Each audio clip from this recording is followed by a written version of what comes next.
Hello everyone, welcome to TCX again. So in this series हम लोग क्या cover कर रहे हैं? हम लोग बीपीएससी के पीवाईक्यूज कवर कर रहे हैं, क्योंकि बीपीएससी के पीवाईक्यूज से ही बहुत सारे क्वेश्चंस रिपीट होंगे। जैसे हम लोग ये इस वीडियो में 68th बीपीएससी के क्वेश्चंस को करने वाले हैं, जिसका एग्जाम 12 फरवरी 2023 को हुआ था।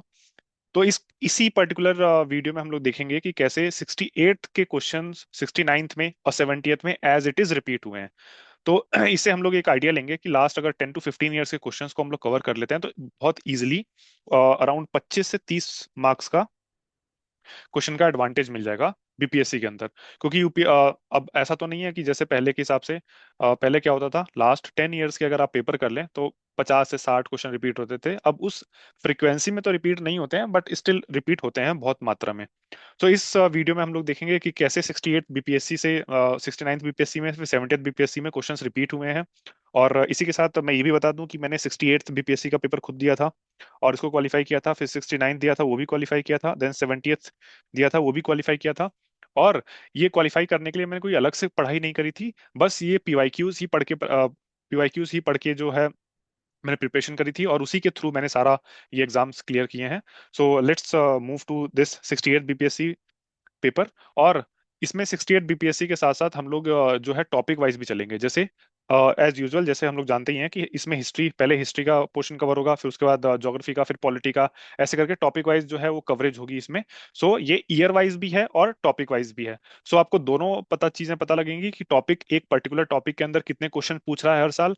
और हर साल का जो पेपर है उसे पैटर्न भी पता लगेगा कि एक्चुअल में पैटर्न है क्या, कि मतलब 68 से 69 में क्या पैटर्न रहा, फिर 70th में क्या पैटर्न रहा, किस तरह से पैटर्न चेंज हो रहा है, और किस तरह से हमको प्रिपरेशन करना है, और कौन कौन से टॉपिक्स हैं उनको ज्यादा इंपॉर्टेंस देनी है। तो चलिए शुरू करते हैं फिर हिस्ट्री ऑफ इंडिया से। सो हिस्ट्री ऑफ इंडिया में फर्स्ट क्वेश्चन जो है वो क्या बोल रहा है कि when did the use of iron begin in Indian subcontinent. So use of iron, अच्छा, अगर भारतीय इतिहास में या वर्ल्ड के इतिहास में किन्हीं तीन चीजों को, या दो या चार इंपॉर्टेंट इवेंट्स को अगर हाईलाइट करना हो कि जिन्होंने इतिहास की पूरी दिशा बदल दी, तो उसमें सबसे पहला क्या होगा? Discovery of fire. हालांकि आग की खोज तो नहीं करी थी इंसानों ने, लेकिन आग पहले से मौजूद थी। आग को कंट्रोल करना सीख लिया था। Basically discovery of fire was nothing but human learn to control the fire for their own benefit. Then उसके बाद क्या था? पहिए की खोज। आग की खोज से क्या हुआ? आग की खोज से इंपॉर्टेंट ये हुआ कि खाना पका के अब खाने लगा इंसान। जो मांस पहले कच्चा खाता था अब पका के खाने लगा। फिर जंगलों की सफाई करने में काम आया। फिर व्हील से जो है एक जगह से दूसरी जगह जो है मूवमेंट में आसानी हुई। फिर उसके बाद जो थर्ड इंपॉर्टेंट डिस्कवरी अगर कहेंगे इंडियन हिस्ट्री में, वो कहेंगे आयरन की खोज। आयरन की खोज से क्या हुआ कि वापस से जो है जंगलों की कटाई में और बस्तियां बसाने में, सिविलाइजेशन को बसाने के लिए सबसे उपयोगी रहा आयरन। और आयरन से एक और चीज बता दें कि इंडस वैली सिविलाइजेशन के लोग जो थे वो आयरन को के बारे में नहीं जानते थे। ठीक है। फिर इंडस वैली के पतन के बाद जो वैदिक सिविलाइजेशन आया, ऋग वैदिक पीरियड, उसमें भी आयरन का के बारे में पता नहीं था। और ऋग वैदिक पीरियड चलता है 1500, अराउंड 1500 बीसी से लेकर अराउंड 600 बीसी तक। ये वैदिक पीरियड चलता है, जिसमें वैदिक पीरियड भी दो हिस्सों में डिवाइड है, एक ऋग वैदिक पीरियड और एक लेटर वैदिक पीरियड। तो ऋग वैदिक पीरियड जो है वो 1500 बीसी से लेकर 1000 बीसी तक होता है। और लेटर वैदिक पीरियड 1000 बीसी से लेकर 600 बीसी। तो 600 बीसी के पास जैसे हम जानते हैं कि महाजनपद काल आ गया था, जिसे एरा ऑफ सेकंड अर्बनाइजेशन बोला जाता है। फर्स्ट अर्बनाइजेशन क्या था? Indus valley civilisation. बट ये जो 1000 बीसी वाला डिवीजन है वो किसके बेसिस पे किया गया? वो किया गया यूज ऑफ आयरन के ऊपर, डिस्कवरी ऑफ आयरन के ऊपर। सो ये 1000 बीसी में जो है वो आयरन की खोज हुई। सो ये बहुत इंपॉर्टेंट इवेंट है इंडियन हिस्ट्री का। ठीक है। इसी से जो है दो एरा जो है वो क्लासिफाई होते हैं, ऋग वैदिक और लेटर वैदिक पीरियड। सो इंपॉर्टेंट क्या है? 1000 बीसी। और कितने साल पहले हुआ ये 1000 बीसी? अभी जो है एडी के बाद जो है कितना, 2025 चल रहा है। तो हजार हजार बीसी यानी करीब 2000 से 3000 साल पहले। तो इसमें ऑप्शन में देखते हैं, इसमें 12000 नहीं, 6000 नहीं, 9000 नहीं, तो नन ऑफ द अबव इसका आंसर होगा 1000 बीसी, यानी आज से 3000, करीब 3000 साल पहले। तो आयरन की खोज हुई। फिर सेकंड इंपॉर्टेंट क्वेश्चन क्या है कि according to the rock inscription in Sanskrit composed around second century AD, Sudarshan lake artificial reservoir वो किसने रिपेयर किया था? पहली बात तो ये जो है किस रॉक इंस्क्रिप्शन की बात हो रही है? जूनागढ़ इंस्क्रिप्शन की बात हो रही है। ठीक है। वो कहाँ पर है जूनागढ़ इंस्क्रिप्शन? वो गुजरात में है। ठीक है, एक इंपॉर्टेंट चीज याद रखनी है। दूसरा, ये किसके बारे में है? जो फर्स्ट इंडो ग्रीक रूलर था वो कौन था? रुद्रदमन। ठीक है, उसकी बात हो रही है। रुद्रदमन ने इस आर्टिफिशियल लेक, सुदर्शन लेक को रिपेयर करवाया था। और इसको बनवाया किसने था? वो बनाया था चंद्रगुप्त मौर्य। जो चंद्रगुप्त मौर्य के उस समय गवर्नर थे गुजरात के, उन्होंने बनवाया था। So this is important to remember. So indirectly Chandragupta Maurya भी इससे रिलेटेड हैं। फिर टेम्पल ऑफ देवगढ़, देखिए ये एज इट इज रिपीट हुआ है 70th बीपीएससी में, कि कहाँ, झांसी में है। और ये किस एरा का है? ये गुप्ता एरा का है। अच्छा, गुप्ता एरा में ही इंडिया में, और स्पेसिफिकली जो है हिंदूज के टेम्पल जो है बनना, वो गुप्ता एरा में शुरू हुए। तो गुप्तास जो है वो किसके जनक हैं? वो नागर स्टाइल के जनक हैं। देन द्रविडियन स्टाइल के जनक किसको बोलते हैं? द्रविडियन स्टाइल जो है वो पल्लवास, जो दक्षिण में थे, पल्लवास उसको जनक माने जाते हैं। और इसको अपने चरम पे पहुंचाने का काम किया था चोलाज ने। ठीक है, तो ये भी एक इंपॉर्टेंट चीज है, इसको भी याद रखना है।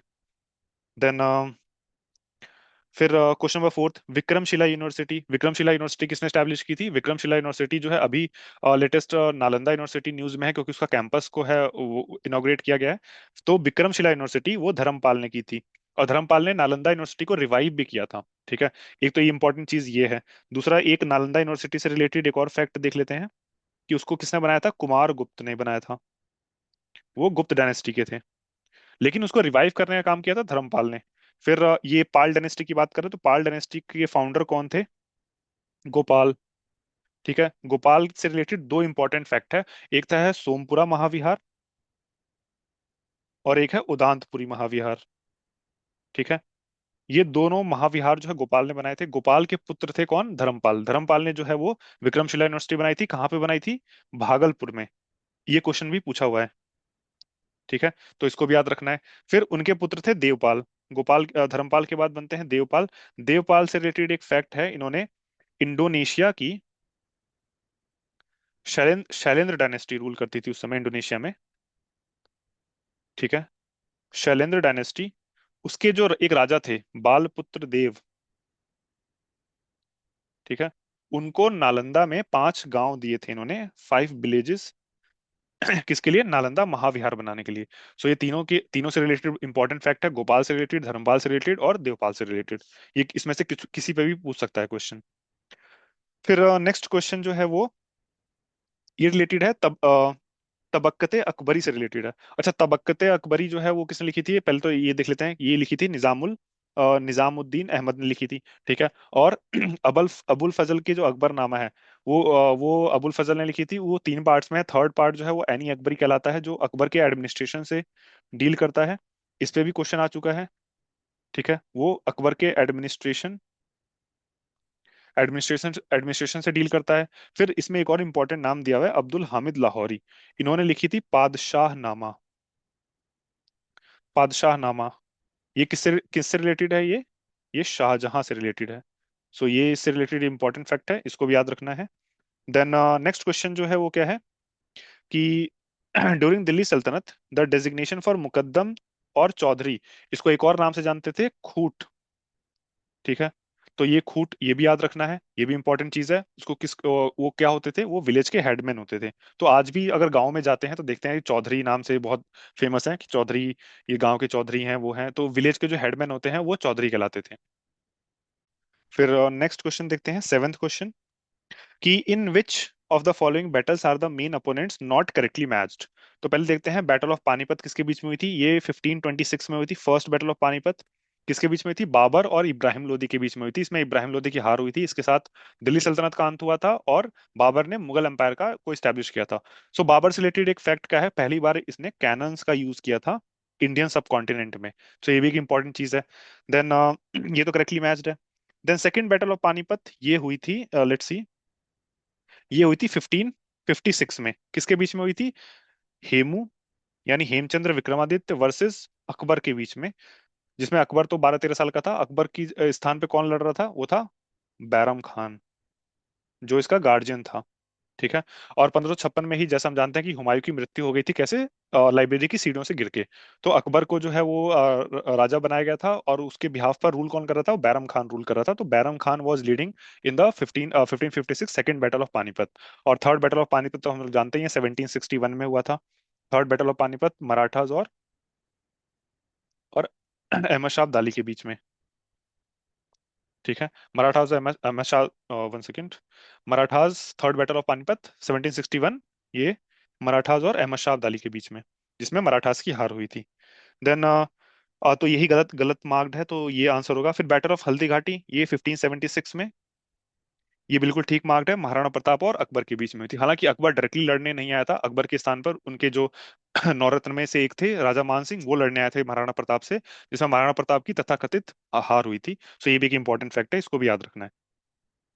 Then next important question is, who among the following famous rulers founded a suburban township of the Nagalapuram near Vijayanagar after his mother's name?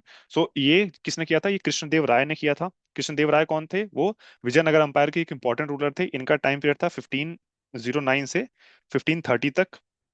और इन्हीं के दरबार में तेनालीरामन जो है एक फेमस कैरेक्टर, वो थे तेनालीरामन। और इन्हीं के दरबार में नवरत्न, नवरत्न नहीं, अष्टदिग्गज अष्टदिग्गज कौन थे? अष्टदिग्गज जो है 8 इंपॉर्टेंट पोएट्स थे उस समय के अष्टदिग्गज। सो उसमें से एक थे तेनालीरामा और एक थे अलासानी पेडन्ना। अलासानी पेडन्ना, जिनको जिनको बोला जाता है आंध्र कवि पितामह।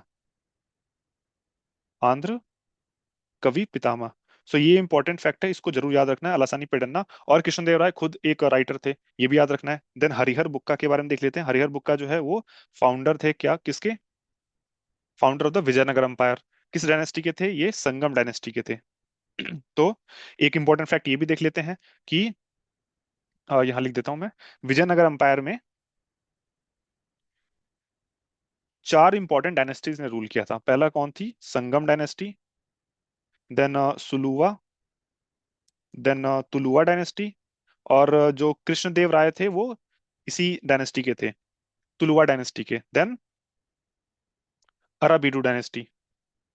देन एक इंपॉर्टेंट फैक्ट और है, 1565 में आई थिंक, या 1565 में बैटल ऑफ तालीकोटा होता है, जिसमें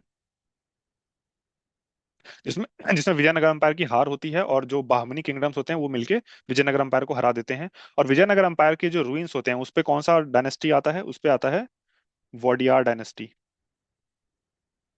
तो वॉडियार डायनेस्टी के एक इंपॉर्टेंट रूलर होते हैं कृष्णा चिक्काराज। कृष्णा चिक्काराज थर्ड। ये बहुत सारे मुस्लिम आर्चर्स को हायर करते हैं अपनी आर्मी में, क्योंकि उस टाइम जो है ऐसा समझा जाता है कि जो मुस्लिम आर्चर्स होते हैं वो one of the efficient archers होते हैं। उसी में से एक आर्चर थे, कौन? बहुत इंपॉर्टेंट नाम है, हैदर अली, जो इन्हीं को रिप्लेस करके मैसूर के राजा बन जाते हैं। और हैदर अली के बेटे टीपू सुल्तान, वो जैसे हम जानते ही हैं। सो ये इंपॉर्टेंट फैक्ट है, बहुत खोल के बता दिया मैंने। इससे रिलेटेड जितने क्वेश्चंस हैं वो सब आई थिंक हो जाने चाहिए। देन नेक्स्ट इंपॉर्टेंट क्वेश्चन, हाँ ये है question number 9, who among the following made an offer to the Humayun that he would surrender Bihar and pay an annual tribute of around, ये कितना है, 10 lakh dinars, if he allowed to retain Bengal? वो कौन थे? शेर खान, यानी शेर शाह सूरी। ये शेर शाह सूरी ने फिर बाद में हुमायूं को हराया भी 1539 में battle of Kannauj, battle of Kannauj में, और फिर 1540 में बैटल ऑफ चौसा। दो सीधी लड़ाइयों में हराकर मुगल एम्पायर को लगभग लगभग खत्म भी कर दिया था, और हुमायूं को जो है भागना पड़ा। फिर 1540 में शेरशाह सूरी जो है वो राजा बनते हैं, 1545 तक रहते हैं। और 1545 तक कलिंजर की जो कलिंजर का किला जो है वो जीतने के लिए गए थे 1545 में, जहां पर एक तोप का गोला आके इनके पास फट जाता है, जिसमें इन्हीं की मृत्यु हो जाती है। तो ये एक इंपॉर्टेंट चीज है, इसको भी याद रखना है। देन बैरम खान हमने देखा ही है कि कौन था बैरम खान। फिर question number 10, which among the following journal brought out by the Abul Kalam Azad? तो अबुल कलाम आजाद अल हिलाल नाम से जो है वो चलाते थे मैगजीन। और ये अबुल कलाम आजाद भारत के आजादी के बाद भारत के पहले एजुकेशन मिनिस्टर भी बने थे। एजुकेशन मिनिस्टर है एक इम्पोर्टेंट। और दूसरा, 1923 में इंडियन नेशनल कांग्रेस को प्रिसाइड करने वाले ये यंगेस्ट जो है प्रेसिडेंट रहे हैं। फिर द कॉमरेड किसने लिखी है? ये मोहम्मद अली।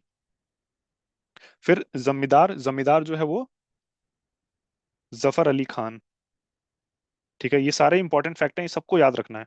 ठीक है, इनमें किसी पे भी क्वेश्चन पूछ सकता है, डायरेक्टली या इनडायरेक्टली किसी पे भी सवाल पूछा सकता है। तो ये बहुत रिच रिच क्लास रहने वाली है, इसमें सारे इंपॉर्टेंट चीजें ही बताऊंगा मैं। जो इंपॉर्टेंट चीजें हैं इसको इग्नोर करेंगे। Then question number 11. How did the study of history help in creating the feeling of nationalism in India towards the end of 19th century? तो 19th century में जो है हिस्ट्री का जब इंडियंस ने पढ़ना शुरू किया तब उन्हें पता लगा कि नहीं, अंग्रेज ही सब कुछ नहीं है, हमारा भी हिस्ट्री था, हम भी जो है वो महान थे। So question number A option A पढ़ते हैं। By reinterpreting history and refuting the British portrayal of Indians as backward, primitive and incapable of governing themselves. So ये भी इंपॉर्टेंट है, ये भी पता लगा। फिर by writing about India's glorious past and urging people to take pride in their achievement, ये भी है।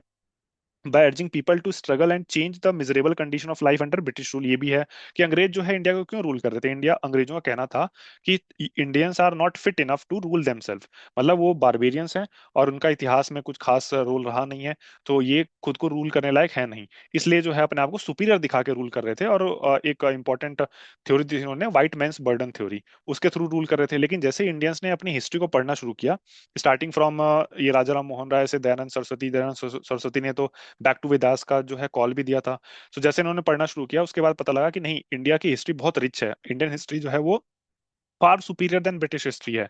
So Indians are very well capable of ruling themselves. So ये फीलिंग इंडियंस में जागी और इंडियंस ने फिर डिसाइड किया कि हमें अपनी मिजरेबल कंडीशन जो ब्रिटिश रूल के आने के बाद से हो गई है उसको चेंज करना है और ब्रिटिश को उखाड़ फेंकना है। तो वहां से जो है नेशनलिज्म की फीलिंग डेवलप हुई इंडिया में। तो सारे ही ऑप्शंस करेक्ट हैं, तो इसका आंसर होगा more than one of the above.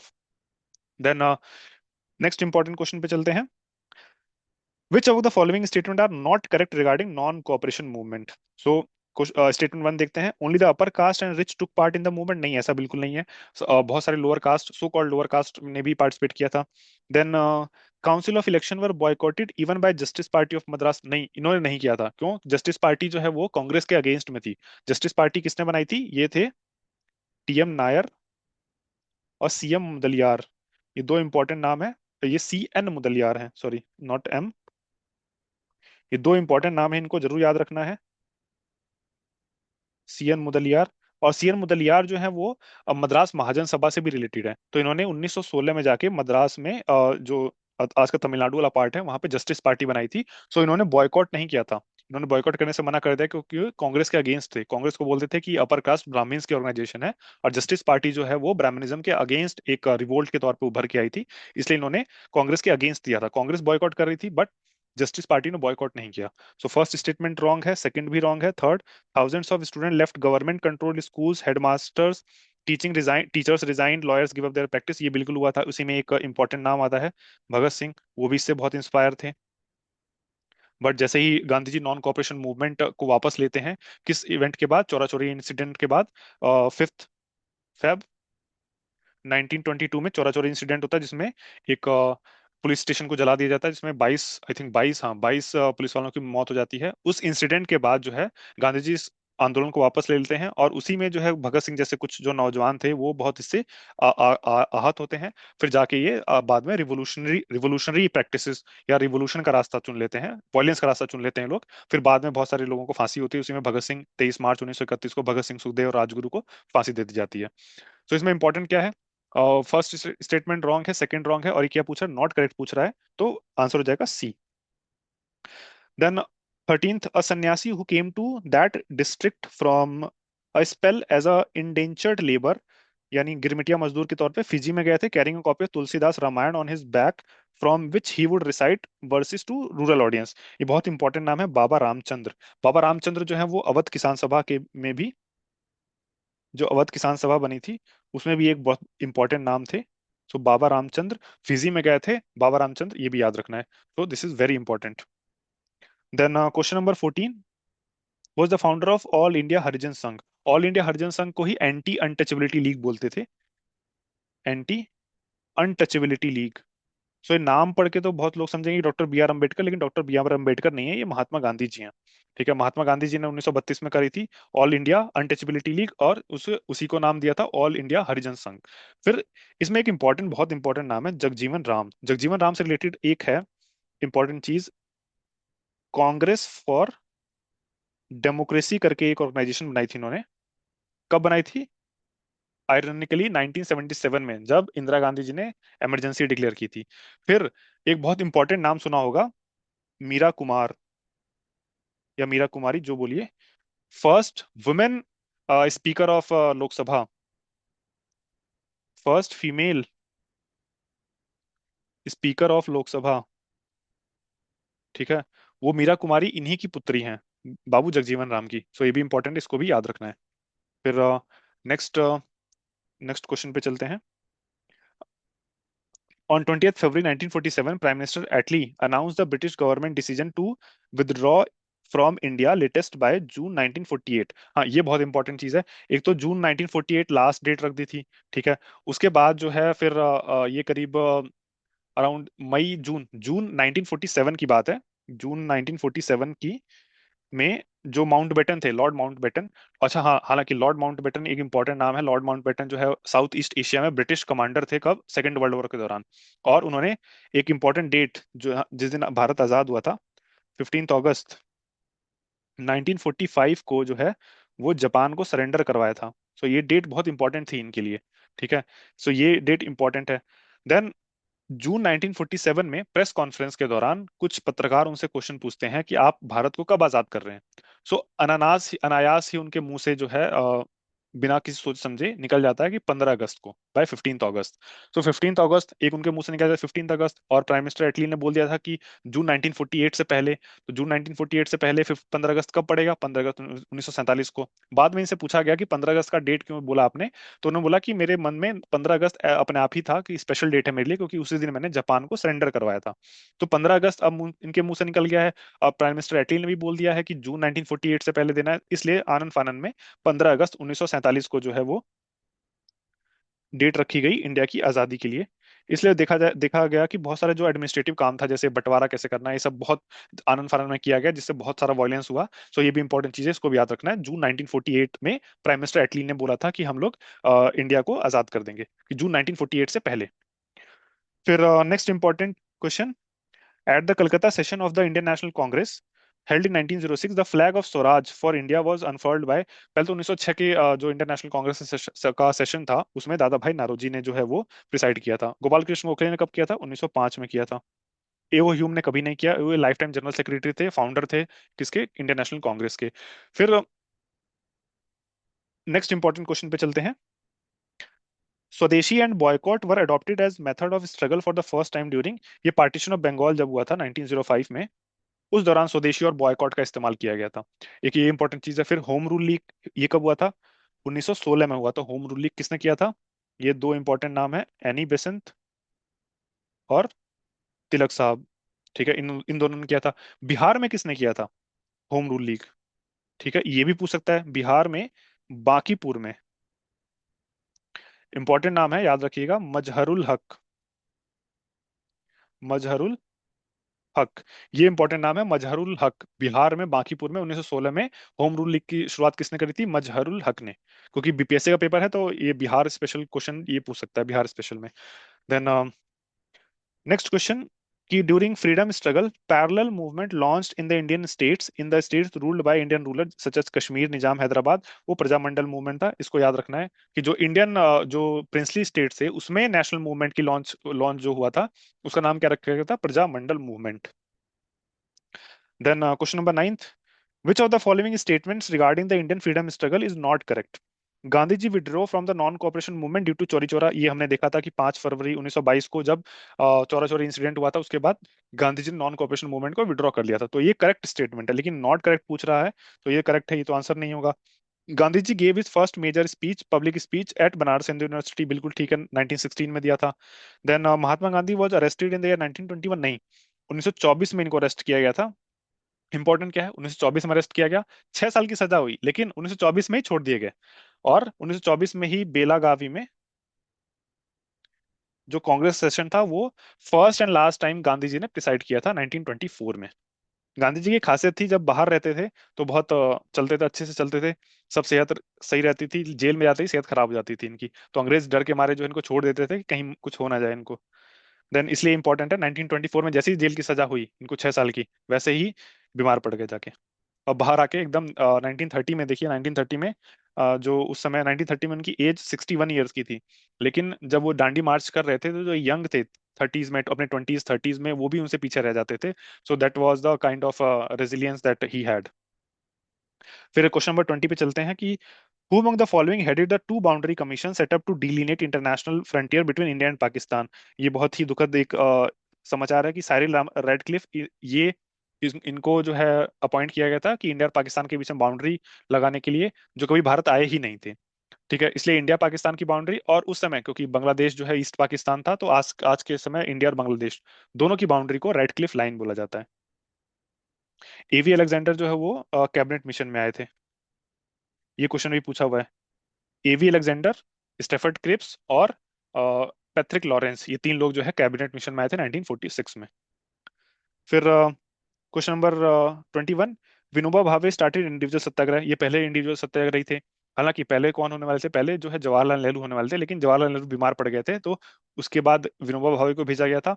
फिर सेकंड नंबर पे गए थे जवाहरलाल नेहरू, थर्ड नंबर पे ब्रह्मदत्त। ये क्वेश्चन भी पूछा हुआ है, थर्ड नंबर पे कौन थे, तो सेकंड जो है वो जवाहरलाल नेहरू, फिर थर्ड जो है वो ब्रह्मदत्त। ठीक है, ये नाम भी याद रखना है क्योंकि इस पे भी क्वेश्चन पूछा हुआ है, ब्रह्मदत्त। ठीक है, फिर इन्होंने कहाँ से किया था, इन्होंने पवनार महाराष्ट्र से शुरू किया था। फिर इसी के साथ बिहार में भी किसी ने किया था, बिहार में जो इंडिविजुअल सत्याग्रह वो किया था, उसमें फर्स्ट सत्याग्रही थे, बिहार में फर्स्ट थे, जिनको बिहार केसरी के नाम से जाना जाता है, श्री कृष्ण सिंह। इनको क्या बोलते हैं, इनको बोलते हैं बिहार केसरी, बिहार केसरी। सेकंड कौन थे, सेकंड थे अनुग्रह नारायण सिन्हा। इनको क्या बोलते हैं, इनको बोलते हैं बिहार विभूति। ठीक है, तो ये दोनों क्वेश्चन ये फिर आया हुआ है, ये 69th में रिपीट किया हुआ है, तो इसको भी जरूर याद रखना है। फिर बहुत सारी इंपॉर्टेंट चीजें हमने देख ली। फिर नेक्स्ट क्वेश्चन पे चलते हैं, question number 22। The Congress took a critical stand over the Montford reforms in 1918, ठीक है, which led to the breakup of the old moderate remnants, Sapru, Jayakar, Chintamani, इसमें एस एन बनर्जी भी थे, सुरेंद्रनाथ बनर्जी। ठीक है, इन सबने मिलकर बनाया था 1918 में इंडियन नेशनल लिबरल फेडरेशन। ठीक है, इसको इसलिए याद रखना है। सर्वेंट ऑफ इंडिया सोसाइटी 1905 में बनी थी, जैसे हम जानते ही हैं। किसने बनाई थी, गोपाल कृष्ण गोखले ने बनाई थी। स्वराज पार्टी जो है 1920 22 23 में बनती है। ये किस समय आता है, सी आर दास और मोतीलाल नेहरू। ठीक है, मोतीलाल नेहरू। ठीक है, इसलिए याद रखना है इसको। Then cabinet mission was sent to India for which of the following, जैसे कैबिनेट मिशन में देखा था मैंने कौन कौन आया था, एवी अलेक्जेंडर। ठीक है, चलो लिख देते हैं यहाँ पे, A V Alexander, Patrick Lawrence, then Stafford Cripps. ये स्टेफर्ड क्रिप्स वही है जो क्रिप्स मिशन में भी आया था। ठीक है, 1942 में जब क्रिप्स मिशन आया था, तो क्रिप्स मिशन में भी स्टेफर्ड क्रिप्स आया था, इसी की अध्यक्षता में क्रिप्स मिशन आया था भारत में, जिसके फेलियर्स के बाद क्विट इंडिया मूवमेंट लॉन्च किया गया था। बट 1946 में जब कैबिनेट मिशन आने वाला था, तो स्टेफर्ड क्रिप्स को भी लाया गया, क्योंकि ये पहली बार भारत आ चुका था पहले, और इसलिए इसको भारत आने का एक्सपीरियंस भी था, भारत में काम करने का एक्सपीरियंस भी हो चुका था, इसलिए एवी अलेक्जेंडर और पैट्रिक लॉरेंस ने इसको भी अपने साथ ले लिया। तो ये तीन मेंबर का जो कमीशन आया था, मिशन आया था, कैबिनेट मिशन, इसका काम क्या था, इंतरिम गवर्नमेंट को स्टैब्लिश करना, नेशनल गवर्नमेंट को नहीं, इंतरिम गवर्नमेंट को स्टैब्लिश करना। तो फर्स्ट गलत है। To work out on constitutional arrangement for the transfer of power, ये ठीक है। फिर to work out on the detail demand for Jinnah's demand for Pakistan, बिल्कुल नहीं। पाकिस्तान की डिमांड को पहली बार जिस कमीशन ने एक्सेप्ट किया था वो था माउंटबेटन प्लान। सो माउंटबेटन प्लान से पहले किसी भी कमीशन ने, चाहे क्रिप्स मिशन हो या फिर कैबिनेट मिशन हो, किसी ने पाकिस्तान की डिमांड को एक्सेप्ट नहीं किया था। Third is wrong. So first is wrong, third is wrong, answer is only two. अगर ये करेक्ट पूछ रहा है क्या, हाँ ठीक है। फिर फिर next question is question number 24। Who introduce the system of Mahalwari settlement in Bengal. अच्छा, बंगाल में महालवारी सेटलमेंट मैकेंजी ने किया था, हॉल्ट मैकेंजी ने किया था। ठीक है, कब किया था, 19 और सॉरी 19 नहीं, 1831 में। देन इंपॉर्टेंट एक और लॉर्ड कार्नवालिस ने 17 ये क्या हो रहा है, 1793 में क्या किया था, परमानेंट सेटलमेंट। परमानेंट सेटलमेंट जिसको जमींदारी व्यवस्था भी बोलते हैं। ठीक है, और इसको डिजाइन किसने किया था, हालांकि लॉर्ड कार्नवालिस के समय तो आया था, लेकिन डिजाइन किया था इसको जॉन शोर ने। ठीक है, और जॉन शोर आगे चल के 1793 से 1793 तक जो है वो भारत के गवर्नर जनरल भी बनते हैं। ये क्या हो रहा है, सॉरी, भारत के गवर्नर जनरल भी बनते हैं 1793 से लेकर 1798 तक। जॉन शोर उन्होंने डिजाइन किया था परमानेंट सेटलमेंट को, लेकिन आया किसके समय था, लॉर्ड कार्नवालिस के। और एक और इंपॉर्टेंट चीज है, वो था रैयतवरी। रैयतवरी आया था 1820 के टाइम पे। वो किसने डिजाइन किया था, रीड और मुनरो। ठीक है, ये दो इंपॉर्टेंट नाम है। तो परमानेंट सेटलमेंट किसके, लॉर्ड कार्नवालिस, लेकिन डिजाइन किसने किया था, जॉन शोर ने। हॉल्ट मैकेंजी किससे रिलेटेड है, महालवारी सेटलमेंट से रिलेटेड है, कब आया था 1831 में। और रैयतवारी जो है 1820 में आया था, किसने किया था, रीड और मुनरो ने। Then question number 25, Indian geography start हो गया है। In the end of its mountainous journey at Attock, the Indus river is joined by which river from the Pakistan Afghanistan. ये काबुल नदी आती है अफगानिस्तान से, ये इंपॉर्टेंट चीज याद रखनी है। अमू दरिया, ये इंपॉर्टेंट है कि ये अफगानिस्तान और तजिकिस्तान का बॉर्डर बनाता है। ठीक है। और ये 1940s में ये अफगानिस्तान और सोवियत यूनियन का बॉर्डर बनाता था, ऑब्वियसली क्योंकि सोवियत यूनियन का पार्ट था तजिकिस्तान। ठीक है, इसलिए याद रखना है इसको। हेलमंड रिवर ये भी अफगानिस्तान में ही बहती है, अफगानिस्तान के दक्षिणी पार्ट में। ठीक है, southern part of the Afghanistan. Then which of the following statement is true about troposphere. Troposphere पहली बात तो सबसे लोवेस्ट पार्ट है, तो टॉप मोस्ट तो नहीं है, ये गलत है। Temperature at this layer is increase with height, नहीं। ट्रोपोस्फेयर में हाइट के साथ जो है टेम्परेचर घटता है। ठीक है, ये भी गलत है। और it's average height is 13 kilometre, बिल्कुल ये ठीक है। क्यों, पोल्स पर जो है वो करीब 18 किलोमीटर होता है। और सॉरी, नहीं 18 किलोमीटर नहीं होता है, पोल्स पे ठंडा होता है ना, तो पोल्स पे जो है कम हाइट होगी। पोल्स पर ये हाइट करीब 8 किलोमीटर के आसपास होती है। और इक्वेटर पर जो है वो 18 किलोमीटर होती है। क्यों 18 और 8 क्यों होता है, क्योंकि इक्वेटर पे जो है हवा गर्म होती है, गर्म हवा जो ज्यादा एक्सपेंड होती है तो ज्यादा हाइट तक पहुंचती है। पोल्स पे हवा ठंडी होती है तो वो दब जाती है, इसलिए 8 किलोमीटर। इसलिए एवरेज हाइट कितनी होगी, 8 + 18 plus divide by 2, average height 13 kilometre. इसलिए 13 इज द आंसर। अच्छा हाँ, ये temperature at this layer increase with the height, ये तो डिक्रीज होता है, लेकिन कुछ एरिया में जो इंक्रीज होता है उसको क्या बोलते हैं, टेम्परेचर इन्वर्जन बोलते हैं, वो पोल्स के वाले एरिया में होता है। तो इसलिए इंपॉर्टेंट, ये भी याद रख सकते हैं, टेम्परेचर इन्वर्जन। लेकिन जब हाइट के साथ टेम्परेचर डिक्रीज होता है उसको कहते हैं नॉर्मल लैप्स रेट। ठीक है, normal lapse rate, normal lapse rate. और वो कितना है, वो करीब 6.5 डिग्री सेल्सियस है पर किलोमीटर। यानी हर 165 मीटर पर 1 डिग्री सेल्सियस कम हो जाता है, हर 165 मीटर के ऊंचाई के साथ।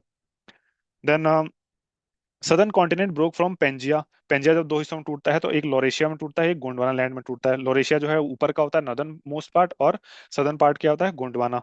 ठीक है, लोरेशिया में क्या होता है, एक यूरेशिया, इंडिया नहीं होता इसमें, यूरेशिया होता है, देन नॉर्थ अमेरिका ये होता है। गोंडवाना में क्या क्या होता है, इंडियन सब कॉन्टिनेंट।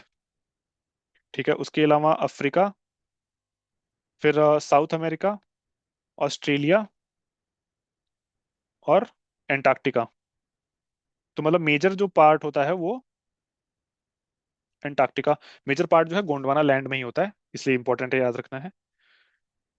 फिर नेक्स्ट क्वेश्चन जो है वो question number 28, the arctic region and the antarctic region, antarctic continent are situated near. तो ये तो कोई भी जानता होगा, नॉर्थ पोल साउथ पोल। लेकिन एक इंपॉर्टेंट चीज, माउंट एरबस न्यूज में रहा है। माउंट माउंट एरबस कहाँ है, ये रॉस आइलैंड में है, एंटार्क्टिका में। एंटार्क्टिका में रॉस आइलैंड है। ये न्यूज में क्यों है, क्योंकि ये गोल्ड डस्ट जो है वो स्पिट कर रहा है। मतलब एक वॉल्केनो है, वॉल्केनो से क्या निकल रहा है, गोल्ड का डस्ट, सोना निकल रहा है। रोज 5 लाख रुपए तक का सोना जो है निकल रहा है, तो आप जाके वहां से ले सकते हैं। ठीक है। फिर which state of India have common border with the Myanmar. तो म्यांमार से पहले देखते हैं कि अगर मेरे को नहीं पता है, मैं बट ये पता है कि कौन सा नहीं बनाता है, वो देखते हैं। त्रिपुरा, क्या त्रिपुरा बनाता है म्यांमार से, नहीं, बांग्लादेश से बनाता है, इंटरनल है, तो ये तो नहीं होगा। फिर असम, असम बनाता है क्या, असम भी नहीं बनाता है। फिर कौन कौन बनाता है, अरुणाचल प्रदेश बनाता है, नागालैंड, मणिपुर और मिजोरम बनाता है, तो ये होगा इसका आंसर, म्यांमार से बॉर्डर बनाने वाला। और ये बहुत न्यूज में है, इसलिए इसको जरूर याद रखना है, क्योंकि म्यांमार में अभी एक तो मिलिट्री जुंता रूल कर रही है, वो तो है ही, साथ में अभी भूकंप आया था, तो भूकंप के बचाव के लिए इंडिया ने ऑपरेशन ऑपरेशन ब्रह्मा चलाया था। किसके लिए, जो भूकंप पीड़ित लोग हैं म्यांमार में, उनकी उनको जो है रिलीफ पहुंचाने के लिए। फिर इन विच टाइप ऑफ और climatic region do Uttar Pradesh and Bihar fall as per Koppen classification. ठीक है, कोपन क्लासिफिकेशन का याद रखना है, कॉमनवेल्थ गेम्स से याद रखना है, कॉमनवेल्थ गेम्स बहुत इंपॉर्टेंट नाम है। ठीक है, CWG। ठीक है, और कुछ याद मत रखिए, कॉमनवेल्थ गेम्स, जैसे हम जानते हैं कि बिहार अगर ऐसा है तो इसको दो हिस्सों में अगर तोड़ दें तो जो नॉर्दर्न पार्ट होगा उसको बोलते हैं कॉमनवेल्थ गेम्स। ठीक है, और मतलब कॉमनवेल्थ गेम्स एग्जैक्टली नहीं बोलते हैं, बट ऐसा याद करने के लिए। फिर नीचे वाला जो है वो ओ AW। ठीक है, तो नॉर्थ बिहार है ये, ठीक है। बट इसमें नॉर्थ बिहार उत्तर प्रदेश दोनों पूछा है, तो कॉमनवेल्थ गेम्स ये यहाँ तक यूपी वाला जो रीजन है वहां तक भी जाता है। इसलिए इसका आंसर होगा कॉमनवेल्थ गेम्स यानी CWG। कॉमनवेल्थ एग्जैक्टली नहीं है नाम, बट याद करने के लिए कॉमनवेल्थ गेम्स। और AW ये है साउथ बिहार में। ठीक है, तो ये दोनों चीज भी याद रख सकते हैं। फिर question number 31, India's territorial limit extend towards the sea by up to how many nautical miles और किलोमीटर फ्रॉम द कोस्ट। ये एज इट इज याद रख सकते हैं, 12 नॉटिकल माइल्स होता है, इससे ज्यादा कुछ और याद नहीं रखना इसमें। Then question number 32, which of the following river valleys is rich in coal reserves in India. अच्छा, इसमें तो जो दामोदर है वो भी है, ठीक है, सोन है वो भी है, महानदी वो भी है। तो more than one of the सब कोल कोल रिच एरिया है यहाँ पे इंडिया में।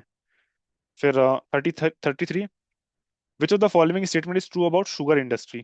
ठीक है, शुगर इंडस्ट्री के बारे में ट्रू क्या है।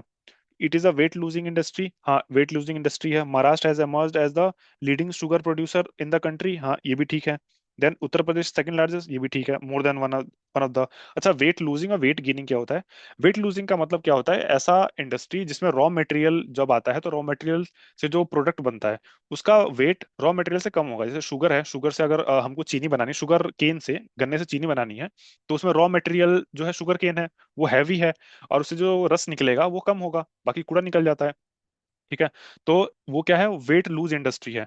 सो वेट लूज इंडस्ट्री की खासियत क्या है, ये रॉ मटेरियल के पास लगते हैं और ये मार्केट से दूर भी लग सकते हैं, क्योंकि इनका वेट लूज रहता है, मार्केट तक इजिली सप्लाई कर सकते हैं। फिर होता है वेट गेन इंडस्ट्री, जैसे फॉर एग्जांपल आयरन ओर है। आयरन ओर से अगर मान लो आपको स्टील बनानी है, स्टील से गाड़ी बनानी है, तो वो वेट गेन कर रहा है, तो उसको जो है वो कहाँ लगना है, वो रॉ मटेरियल से दूर भी लग सकता है लेकिन मार्केट के पास लग सकता है, इसलिए वो वेट गेन इंडस्ट्री है। फिर महाराष्ट्र जो है वो लीडिंग प्रोड्यूसर, अच्छा शुगर केन में लीडिंग प्रोड्यूसर उत्तर प्रदेश है और महाराष्ट्र सेकंड है, बट क्योंकि महाराष्ट्र में ज्यादा फैक्ट्रीज हैं, ज्यादा फैक्ट्रियां हैं महाराष्ट्र में, मोस्ट इंडस्ट्रियलाइज्ड स्टेट है इंडिया का, इसलिए महाराष्ट्र में शुगर का जो प्रोडक्शन होता है वो उत्तर प्रदेश से ज्यादा हो जाता है, इसलिए शुगर में महाराष्ट्र टॉप पे आता है, उत्तर प्रदेश सेकंड पे आ जाता है। फिर question number 34, towards the end of summer there are pre monsoon showers which are common phenomena in Kerala. ये बहुत इंपॉर्टेंट क्वेश्चन है, ये कई बार पूछा जा चुका है। इसको बोलते हैं मैंगो शावर बोलते हैं। ठीक है, और ये जो ब्लॉसम शावर होता है, हालांकि ये भी केरला में ही होता है, ये सिर्फ केरला में होता है। ठीक, नॉर्वेस्टर जो है वो कहाँ होता है, ये बंगाल वाले रीजन में होता है। ठीक है, इसको लोकली काल बैसाखी भी बोलते हैं। ठीक है, ये भी इंपॉर्टेंट चीज है, इसको भी याद रखना है।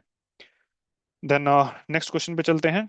Question number 35, the atmosphere is mainly heated bye short wave solar radiation. नहीं, बिल्कुल नहीं। अच्छा, ये एक फिनोमेना जो क्वेश्चन ऊपर हमने देखा था ये वाला, कि हाँ, कि जो टेम्परेचर होता है ट्रोपोस्फेयर में वो क्यों हाइट के साथ इंक्रीज, हाइट के साथ डिक्रीज होता है, वो उसका एक्सप्लेनेशन यहाँ देख लेते हैं हम लोग। कि जब सूरज की रोशनी जब धरती पर पड़ती है तो उसका उसका जो वेवलेंथ होता है वो इतना छोटा होता है कि वो एयर पार्टिकल्स को बिना डिस्टर्ब किए पार कर जाता है। लेकिन जब धरती पे आके उसको धरती को आके सीधा गर्म करता है, फिर धरती जब टेरेस्ट्रियल रेडिएशन छोड़ती है अपना, ठीक है, तो उसका जो वेवलेंथ होता है वो बिना थर्मल प्रॉपर्टी, एयर की थर्मल प्रॉपर्टीज को डिस्टर्ब किए बिना पार नहीं जा पाता, इसलिए वो जमीन को हवा को गर्म करना शुरू करता है। इसलिए जमीन के पास जो हवा होती है वो गर्म होती है, इसलिए जैसे जैसे हम जमीन से दूर जाते जाते हैं वैसे वैसे हाइट के साथ जो है टेम्परेचर डिक्रीज होता रहता है। तो जो टेरेस्ट्रियल रेडिएशन होता है ना, जो धरती छोड़ती है टेरेस्ट्रियल रेडिएशन, उससे जो है एटमॉस्फेयर गर्म होता है। तो दैट्स वाई हाइट के साथ टेम्परेचर डिक्रीज होता है। फिर question number 36, which of the following is the world's richest region from a marine. ये देखिए, ये जो है as it is question repeat हुआ 69th में। सो जिसमें 21 आइलैंड है, एस्चुरीज है, बीचेस, फॉरेस्ट है, नियर शोर एनवायरनमेंट है, सी ग्रासेस है, कोरल लीव्स है, सॉल्ट मार्शेस है, मैनग्रोव्स हैं। पहले बात, अगर बीच देखते हैं, क्या सुंदरबन नंदा देवी में बीच है? नहीं, बिल्कुल नहीं है। सुंदरबन में हो सकता है, सुंदरबन में हो, लेकिन कोरल लीव्स हैं सुंदरबन में? नहीं, बिल्कुल नहीं है। क्यों? इसका आंसर होगा गल्फ ऑफ मन्नार। क्यों कोरल लीव्स क्यों नहीं होते हैं? क्योंकि जो कोरल लीव्स की खासियत क्या होती है, वो ऐसे पानी में जहाँ पे सेडिमेंट्स आके गिरता है वहां पे पनप नहीं पाते हैं। और सुंदरबन कहाँ बना है? वो बना है गंगा और ब्रह्मपुत्र का पुत्रा का जो डेल्टा है, डेल्टा क्या करता है, सेडिमेंट्स बहुत सारा कैरी करता है, इसलिए वहां पे कोरल लीव्स नहीं पनप सकते, क्योंकि ईस्टर्न फ्लोइंग रिवर्स में, इसलिए अगर देखें तो ईस्टर्न वाले कोस्ट पे कोरल लीव्स का पाना बहुत ही रेयर है। ठीक है, दैट्स वाई ये सुंदरबन भी नहीं हो सकता आंसर, इसका आंसर होगा गल्फ गल्फ ऑफ मन्नार, और ये एज इट इज रिपीट हुआ है 69th में भी।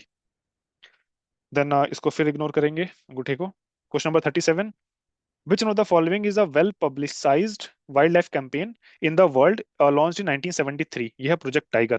प्रोजेक्ट टाइगर इंपॉर्टेंट है। लॉयन प्रोजेक्ट जो है वो 1972 में लॉन्च हुआ था। ठीक है, प्रोजेक्ट टाइगर जो है किसके अंडर में लॉन्च हुआ था? वाइल्ड लाइफ प्रोटेक्शन एक्ट 1972, इसी के अंदर में प्रोजेक्ट टाइगर लॉन्च हुआ था। और इसी एक्ट के अंदर एक स्टैट्यूटरी ऑर्गेनाइजेशन बनाया गया था 2006 में, NTCA, national tiger conservation authority. ठीक है, फिर बहुत सारे इंपॉर्टेंट इनिशिएटिव चलाए गए थे, सेवा और टाइगर प्रयास, जिससे आज के समय और TX2 एक प्रोग्राम चलाया गया था। टाइगर की पॉपुलेशन डबल करनी है, वो 2010 में सेंट पीटर्सबर्ग में एक कॉन्फ्रेंस हुआ था, वहां पे निकाला गया था। सेंट पीटर्सबर्ग में, ये भी लिख देता हूँ, सेंट पीटर्सबर्ग। ठीक है, जिसके तहत क्या था कि 2022 तक जो है, जितने भी स्टेट्स ने पार्टिसिपेट किया था, जितने भी टाइगर वाले स्टेट्स हैं, मतलब देश हैं, उनको 2022 तक का टारगेट था कि 2022 तक अपनी टाइगर पॉपुलेशन को डबल करना है, लेकिन इंडिया ने इसको जो है 2018 में ही अचीव कर लिया था। ठीक है, सो ये भी एक इंपॉर्टेंट चीज है। देन प्रोजेक्ट एलिफेंट भी एक देख लेते हैं कब हुआ था।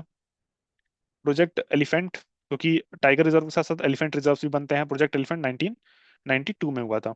ठीक है, और अभी तक टोटल कितने टाइगर रिजर्व्स हैं इंडिया में? वो हैं 58। अभी लेटेस्ट जो है वो है माधव नेशनल पार्क। ठीक है, कहाँ पे? MP में 58th। देन इसके साथ ज्योग्राफी खत्म होती है, फिर इंडियन पॉलिटी पे आते हैं।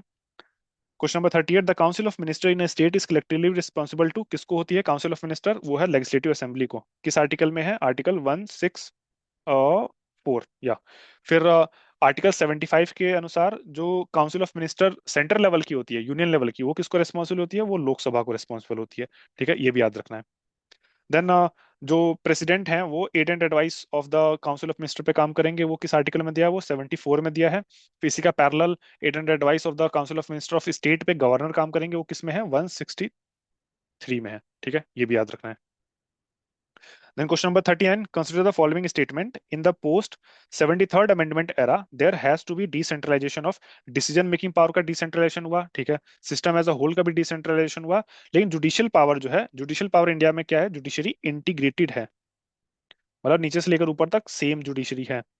ठीक है, यूएसए में इंटीग्रेटेड नहीं है। यूएसए में जो है, अगर स्टेट लिस्ट के मामले में जो स्टेट का हाई कोर्ट होगा वो वहां का सुप्रीम होगा। ठीक है, सो इंडिया में ऐसा नहीं है। हाई कोर्ट जो है वो भी डिसीजन दे सकता है, और हाई कोर्ट के फैसले को सुप्रीम कोर्ट में चैलेंज किया जा सकता है। इसलिए इंडिया की जुडिशरी इंटीग्रेटेड है। इंडिया में जुडिशियल पावर का शेयर नहीं होता है, ना सेंट्रल लेवल पे, ना स्टेट लेवल पे, ना ही थर्ड लेवल पे। ठीक है, सो ये रॉन्ग है, और एडमिनिस्ट्रेटिव पावर का शेयर होता ही है। सो 1, 2, 4 इसका आंसर है। तो 4 जो है वो सब में है, तो 4 जो होगा ही नहीं, सॉरी 1 सेकेंड, नॉट 4, 3 जो है, 3 नहीं होगा। सो 3 इसमें है, ये भी नहीं होगा आंसर। ये भी नहीं है। 1, 2 एंड 4 इसका आंसर होगा, 1, 2 and 4। Then question number 40, the representation in the Rajya Sabha includes members directly elected by citizen. क्या राज्यसभा के मेंबर डायरेक्टली डायरेक्टली इलेक्ट करते हैं सिटीजन? नहीं। इनको कौन इलेक्ट करता है? इनको जो है MLA इलेक्ट करते हैं। मेंबर ऑफ राज्यसभा को MLA जो है वो डायरेक्टली इलेक्ट करते हैं सिटीजन। इसलिए MLA के थ्रू इनडायरेक्टली सिटीजन इलेक्ट करते हैं। तो members indirectly elected by citizen through their representative, ये ठीक आंसर है। ठीक है, और मेंबर्स नॉमिनेटेड बाय, हाँ मेंबर्स नॉमिनेट भी करते हैं, ये भी ठीक है आंसर। तो more than one of the है, तो इसका आंसर जो ओरिजिनल आंसर हो जाएगा वो हो जाएगा D। ठीक है, अभी देखते हैं कि 245 मेंबर्स हैं उसमें राज्यसभा में, जिसमें से 233 तो स्टेट्स और यूनियन टेरिटरी सिलेक्ट करके आते हैं। यूनियन टेरिटरी सभी नहीं, वो यूनियन टेरिटरी जिनके पास लेजिस्लेटिव असेंबलीज हैं, जैसे पुडुचेरी, पुडुचेरी के पास एक सीट है। दिल्ली, दिल्ली के पास 3 सीट है राज्यसभा में। देन अभी जो जम्मू कश्मीर की लेजिस्लेटिव असेंबली है उसके बारे में कोई फैसला नहीं हुआ, लेकिन 233 सीट जो है वो स्टेट्स और यूनियन टेरिटरीज इलेक्ट करके भेजते हैं, प्लस 12 लोग जो है वो नॉमिनेट होते हैं। कौन करता है? अलग अलग फील्ड से। ठीक है, कौन करता है नॉमिनेशन? वो करते हैं प्रेसिडेंट। ठीक है, फिर नेक्स्ट क्वेश्चन पे चलते हैं। Question number 41, which of the following is concerned with the supreme court of India? Appellate jurisdiction बिल्कुल है। ठीक है, ये 137 के अंडर में आता है। ओरिजिनल जुरिसडिक्शन ये भी है, ये आता है 131 के अंडर में। कोलिजियम सिस्टम ये भी सुप्रीम कोर्ट से रिलेटेड है, हालांकि इसका जिक्र नहीं है कॉन्स्टिट्यूशन में, लेकिन कोलिजियम सिस्टम से ही जो जो जजेस हैं वो अपॉइंट किए जाते हैं। कोलिजियम सिस्टम बना कब था? इससे रिलेटेड 3 केसेस हैं। एक तो फर्स्ट जजेस केस, जिसमें कोलिजियम सिस्टम का जिक्र नहीं किया गया था, जिसका असली नाम था SP Gupta versus union of India, ये 1982 में हुआ था। देन सेकंड जजेस केस, ये कब हुआ था? ये इसका असली नाम था स्कारा वर्सेस यूनियन ऑफ इंडिया। ये हुआ था 1992 में। इसकारा यानी supreme court advocate on record association, इसमें कोलिजियम सिस्टम का जन्म होता है, जिसमें बोला गया था कोलिजियम सिस्टम में कौन कौन होगा, CGI in chief justice of India plus two senior most जजेस ऑफ द सुप्रीम कोर्ट। ठीक है, अभी टू सीनियर मोस्ट जजेस हैं। फिर 1998 में होता है थर्ड जजेस केस। ठीक है, 90, इसका ऑफिशियल नाम मैंने बहुत ढूंढने की कोशिश करी, ऑफिशियल नाम नहीं मिला मेरे को। तो थर्ड जजेस केस 1998, इसमें कोलिजियम सिस्टम जो आज के समय देखते हैं हम लोग, chief justice of India plus four senior most जजेस ऑफ सुप्रीम कोर्ट, तो वो शेप लिया था थर्ड जजेस केस में 1998 में। सो कॉन्स्टिट्यूशन में इसका जिक्र नहीं है, हालांकि सुप्रीम कोर्ट से रिलेटेड तो है, तो तीनों ही सुप्रीम कोर्ट से रिलेटेड है, तो इसका आंसर हो जाएगा more than one of the above. फिर question number 42, the minimum age for contesting election to the panchayati raj institution should be how many years according to 73rd, वो है 21 साल है। 25 साल किसके लिए है, लोकसभा के लिए है, और राज्यसभा के लिए 30 ईयर्स है। देन प्रेसिडेंट, वाइस प्रेसिडेंट, ठीक है, इनके इलेक्शन के लिए और गवर्नर के अपॉइंटमेंट के लिए, इन तीनों के लिए जो है मिनिमम एज कितनी होनी चाहिए, 35 ईयर्स होनी चाहिए। तो सारी एज जो है वो याद रखनी है। ठीक है, 18 ईयर्स किसकी एज है, 18 ईयर्स जो है वो वोटिंग एज है। फिर question number 43, with reference to the consumer dispute redressal at the district level in India which of the following is not correct पूछ रहा है। The state government can establish more than one district forum in district if it deems fit, ठीक है ये। One of the members of the district forum shall be women, ये भी ठीक है। The district forum entertains the complaints where the value of goods और services does not exceed ₹50 lakh, ये भी ठीक है। हालांकि इसको बाद में अपडेट करके 50 लाख से 1 करोड़ कर दिया गया है, लेकिन उस समय जो है 50 लाख ही था। तो इसका इसमें जो है तीनों स्टेटमेंट करेक्ट है। तो इसका आंसर हो क्या हो जाएगा, नन ऑफ द अबव, क्योंकि इसमें पूछ रहा है नॉट करेक्ट पूछ रहा है, तो none of the above not correct है, सारे करेक्ट हैं। Then question number 44, at what level does the panchayat samiti operate, Panchayati Raj structure ये ब्लॉक लेवल पे होती है, पंचायत समिति किस पे होती है, ब्लॉक लेवल पे। ठीक है, डिस्ट्रिक्ट लेवल पे क्या होती है, जिला परिषद, और ग्राम पंचायत लेवल पे तो ग्राम पंचायत ही कहते हैं उसको। Then question number 45, which one of the following was established as the first programme of community development programme, ये था नेशनल एक्सटेंशन सर्विसेज, कब आया था, 1953 में। ठीक है, ये फर्स्ट जो है कम्युनिटी डेवलपमेंट प्रोग्राम था। Then integrated rural development programme कब था, ये 1978 में आया था, और इसको इंप्लीमेंट कब किया गया था, 1980 में इंप्लीमेंट किया गया था। So this is very important to remember. Then next question जो है वो क्या है, the phrase equality before law, question number 46, the phrase equality before law, अच्छा आर्टिकल 14 में जो है दो पार्ट हैं, एक इक्वालिटी बिफोर लॉ और एक है इक्वल प्रोटेक्शन ऑफ लॉ।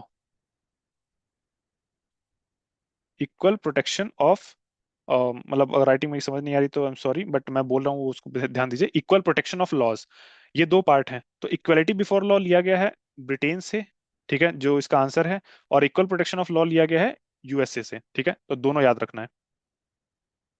फिर question number 47, what was the duration of making of the Indian constitution.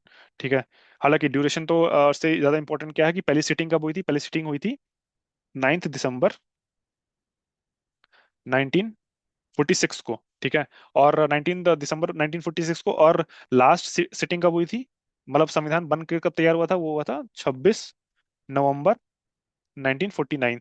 तो टोटल टाइम पीरियड तो 2 साल 11 महीना 18 दिन लगा है, इसलिए 26 नवंबर को कंप्लीट हुआ था। लेकिन उसको इम्प्लीमेंट जो है 26 जनवरी को क्यों किया गया, क्योंकि जैसा हम जानते हैं कि 1929 में जो लाहौर सेशन हुआ था, उसमें पूर्ण स्वराज का रिजोल्यूशन पास किया गया था, और इसमें पूर्ण स्वराज का रेजोल्यूशन पास किया गया था, और इंडिपेंडेंस डे की तारीख कब रखी गई थी, वो रखी गई थी 26 जनवरी 1930 को।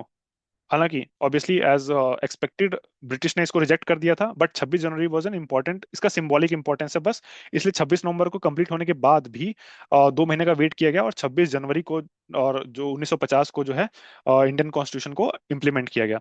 ठीक है, इसलिए इंपॉर्टेंट है ये, 26 जनवरी को रिपब्लिक डे मनाया जाता है, बट 26 नवंबर को जो है कॉन्स्टिट्यूशन डे मनाया जाता है। क्यों, क्योंकि इस दिन कॉन्स्टिट्यूशन कंप्लीट हुआ था। और अगर ध्यान से देखें तो जो प्रियम्बल है अपना, ठीक है, प्रियम्बल में भी जो डेट डली है ना, वो डली है 26 नवंबर 1949 की डली है, तो इसलिए ध्यान से देखिएगा, इस पे भी क्वेश्चन बन सकता है। देन ठीक है, अब इकोनॉमी पे आते हैं। अब इकोनॉमी से रिलेटेड कुछ इंपॉर्टेंट फैक्ट्स देख लेंगे कि which of the following are the objective of special economic zone 2005। क्या क्या इसके ऑब्जेक्टिव थे? Generation of additional economic activity, बिल्कुल ठीक है। अच्छा, स्पेशल इकोनॉमिक जोन होता है क्या? एक मान लीजिए कि कोई भी एक देश है, उसमें क्या हुआ, एक छोटा सा टुकड़े में स्पेशल इकोनॉमिक जोन बना दिया गया जिसमें बहुत सारे लॉज अप्लाई नहीं होंगे इस पे, मतलब बहुत सारा छूट मिलेगा, उसमें जो भी फैक्ट्री लगाएगा उसमें टैक्स बेनिफिट मिलेगा, ये सब चीजें मिलती हैं स्पेशल इकोनॉमिक जोन। और उसको बेसिकली एक्सपोर्ट प्रमोशन के लिए बनाया जाता है। ठीक है, पहले इसको क्या बोलते थे? Export processing zone, export processing zone. और जान के ये आपको हैरानी होगी कि 1965 में एशिया का, इंडिया का नहीं, एशिया का पहला एक्सपोर्ट प्रोसेसिंग जोन बना था कांडला में। ठीक है, तो चाइना में भी नहीं बना था, इंडिया में बना था, एशिया का पहला एक्सपोर्ट प्रोसेसिंग जोन। ठीक है, इसलिए याद रखना है इसको। देन बाद में उसको स्पेशल इकोनॉमिक जोन में कन्वर्ट कर दिया गया। अब इसको भी रिप्लेस करके एक और बिल लाया गया है, देश नाम से एक बिल है। ठीक है, इसको भी देख सकते हैं, ये भी इंपॉर्टेंट चीज है।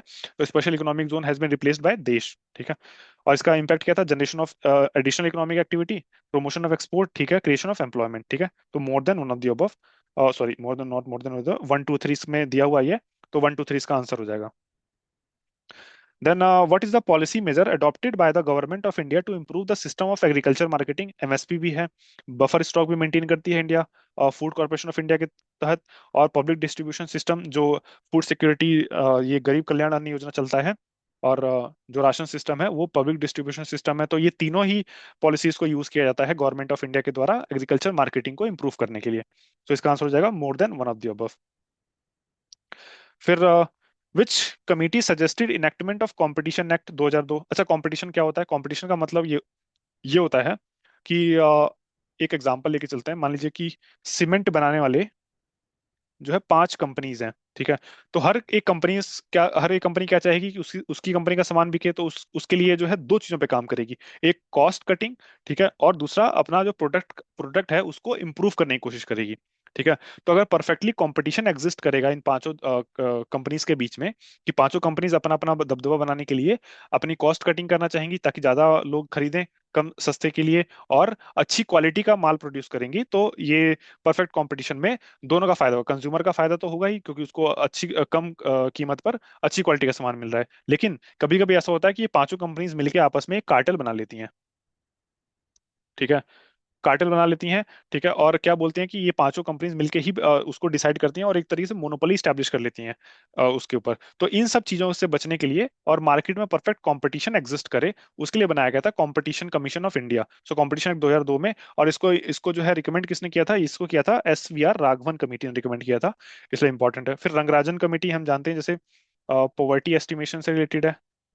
ठीक है, विजय केलकर कमेटी जो है वो पब्लिक प्राइवेट पार्टनरशिप से रिलेटेड है। ठीक है, तो ये दोनों भी याद रखना है। फिर अच्छा, एक कार्टेल का वर्ड जब जिक्र आया ही है, तो कार्टेल वर्ड जो है वो एक इंपॉर्टेंट ऑर्गेनाइजेशन है, OPEC, organisation of petroleum exporting countries. ये एक कार्टेल ऑर्गेनाइजेशन है। ठीक है, इसमें क्या है, सारे देश मिलकर डिसाइड करते हैं कि हमको कितना प्रोडक्शन करना है, जिससे मार्केट में कितनी जो है जो सप्लाई रहेगी, जिससे प्राइसेस को कंट्रोल करने के लिए कार्टेलाइजेशन का उपयोग करते हैं। सो एक इंटरनेशनल कार्टेल ऑर्गेनाइजेशन है ओपेक। ठीक है, फिर नेक्स्ट क्वेश्चन पे चलते हैं। मैच लिस्ट 1 और लिस्ट 2 को मैच करना है। ग्रे रिवोल्यूशन जो है फर्टिलाइजर से रिलेटेड है। ठीक है, पिंक रिवोल्यूशन जो है वो, pink revolution is related to onion. Silver revolution ये एग से रिलेटेड है। रेड जो है वो टमाटर और मीट से प्रोडक्शन से रिलेटेड है। ठीक है, तो इसलिए इसको याद रखना है। देन व्हाइट और ग्रीन तो जानते ही हैं, व्हाइट जो है वो किससे है? व्हाइट जो है मिल्क से। ग्रीन रिवोल्यूशन जो है वो फूड फूड जो है प्रोडक्ट जो है क्या नाम था, ये वीट और राइस के लिए था। और एक और रिवोल्यूशन ब्लू रिवोल्यूशन, वो फिशरीज के लिए था। तो इसका आंसर हो जाएगा क्या है, A का 4, A का 4, हाँ, तो ए हो जाएगा इसका answer. Then which of the following 5 year plan was focused on the human resource develop? अच्छा, ह्यूमन रिसोर्स डेवलपमेंट पे जो 8th 5 ईयर प्लान था, जो 1992 से लॉन्च हुआ था। ठीक है, वो फोकस करता है, 1992 से लेकर 1997 तक था, वो फोकस करता था। तो इनमें से कोई भी नहीं है, तो नन ऑफ द अबव इसका आंसर हो जाएगा। बट फर्स्ट वाला जो है ये जरूर याद रखना है, ये एग्रीकल्चर पे फोकस करता था। ठीक है, और ये किस पे बेस्ड था? ये हैरोल्ड डोमर मॉडल पे बेस्ड था, हैरोल्ड डोमर मॉडल। ठीक है, और सेकंड वाला भी याद रखना है, क्योंकि सेकंड जो है वो हैवी इंडस्ट्री पे फोकस करता था, हैवी इंडस्ट्रीज पर। और ये किस मॉडल पे बेस्ड था? ये नेहरू महालनोबिस, मतलब नेहरूवियन सोशलिज्म, और जो पीसी महालनोबिस, जिनके जन्मदिन पर इंडियन स्टैटिस्टिक्स डे मनाया जाता है, उस समय स्टैटिस्टिशियन स्टैटिस्टिशियन थे तो महाला नोबिस, पीसी महालनोबिस। तो इन दोनों ने मिलकर प्लान बनाया था, सेकंड 5 ईयर प्लान, और जिसमें हैवी इंडस्ट्री फोकस किया गया था। इसी दौरान एक ट्रिकल डाउन थ्योरी की बात की गई थी। ठीक है। तो ट्रिकल डाउन थ्योरी में क्या था? ट्रिकल डाउन थ्योरी का मतलब क्या है कि हैवी इंडस्ट्री पे फोकस करते हैं, और बाकी जो उससे रिलेटेड इंडस्ट्रीज हैं या फिर नीचे तक पैसा जो है ऑटोमेटिकली ट्रिकल होके पहुंच जाएगा। So this is important to remember. Then question number 53, which of the following states of India, ये जिसने हाईएस्ट एफडीआई रिसीव करी 2022 में, वो उस समय कर्नाटका था। ठीक है, अब ये पुराना डेटा हो गया, इसलिए इसको याद रखने की जरूरत नहीं है। फिर in which budget did finance minister announce liberalised exchange rate management system? अच्छा, 1991 में इंडिया ने जो है एलपीजी रिफॉर्म्स किए। ठीक है। उससे पहले क्या होता था कि जो डॉलर या किसी भी करेंसी से रिलेटेड इंडिया का जो एक्सचेंज रेट है, मतलब इंडियन रुपीस का, वो गवर्नमेंट डिसाइड करती थी। मतलब गवर्नमेंट बोलती थी कि आज भैया $1 की कीमत जो है वो 10 रुपए होगी। ठीक है, अगले दिन मन किया, ठीक है, अगले दिन 11 रुपए होगी। तो गवर्नमेंट डिसाइड करती थी। ठीक है। फिर उसके बाद धीरे धीरे उसको छोड़ा गया कि उसमें गवर्नमेंट डिसाइड करेगी, फिर मार्केट फोर्सेस भी डिसाइड करेंगे। फिर अभी के समय जो है कंप्लीटली मार्केट फोर्सेस डिसाइड करते हैं, लेकिन कभी कभी जो है वो गवर्नमेंट यानी आरबीआई जो है वो इंटरवीन करती है। लेकिन ये liberalised exchange rate management system जो है वो कब किया गया था? 1991 के रिफॉर्म्स के जस्ट एक साल के बाद, यानी 92 से 93 वाला जो यूनियन बजट था उसमें अनाउंस किया गया था।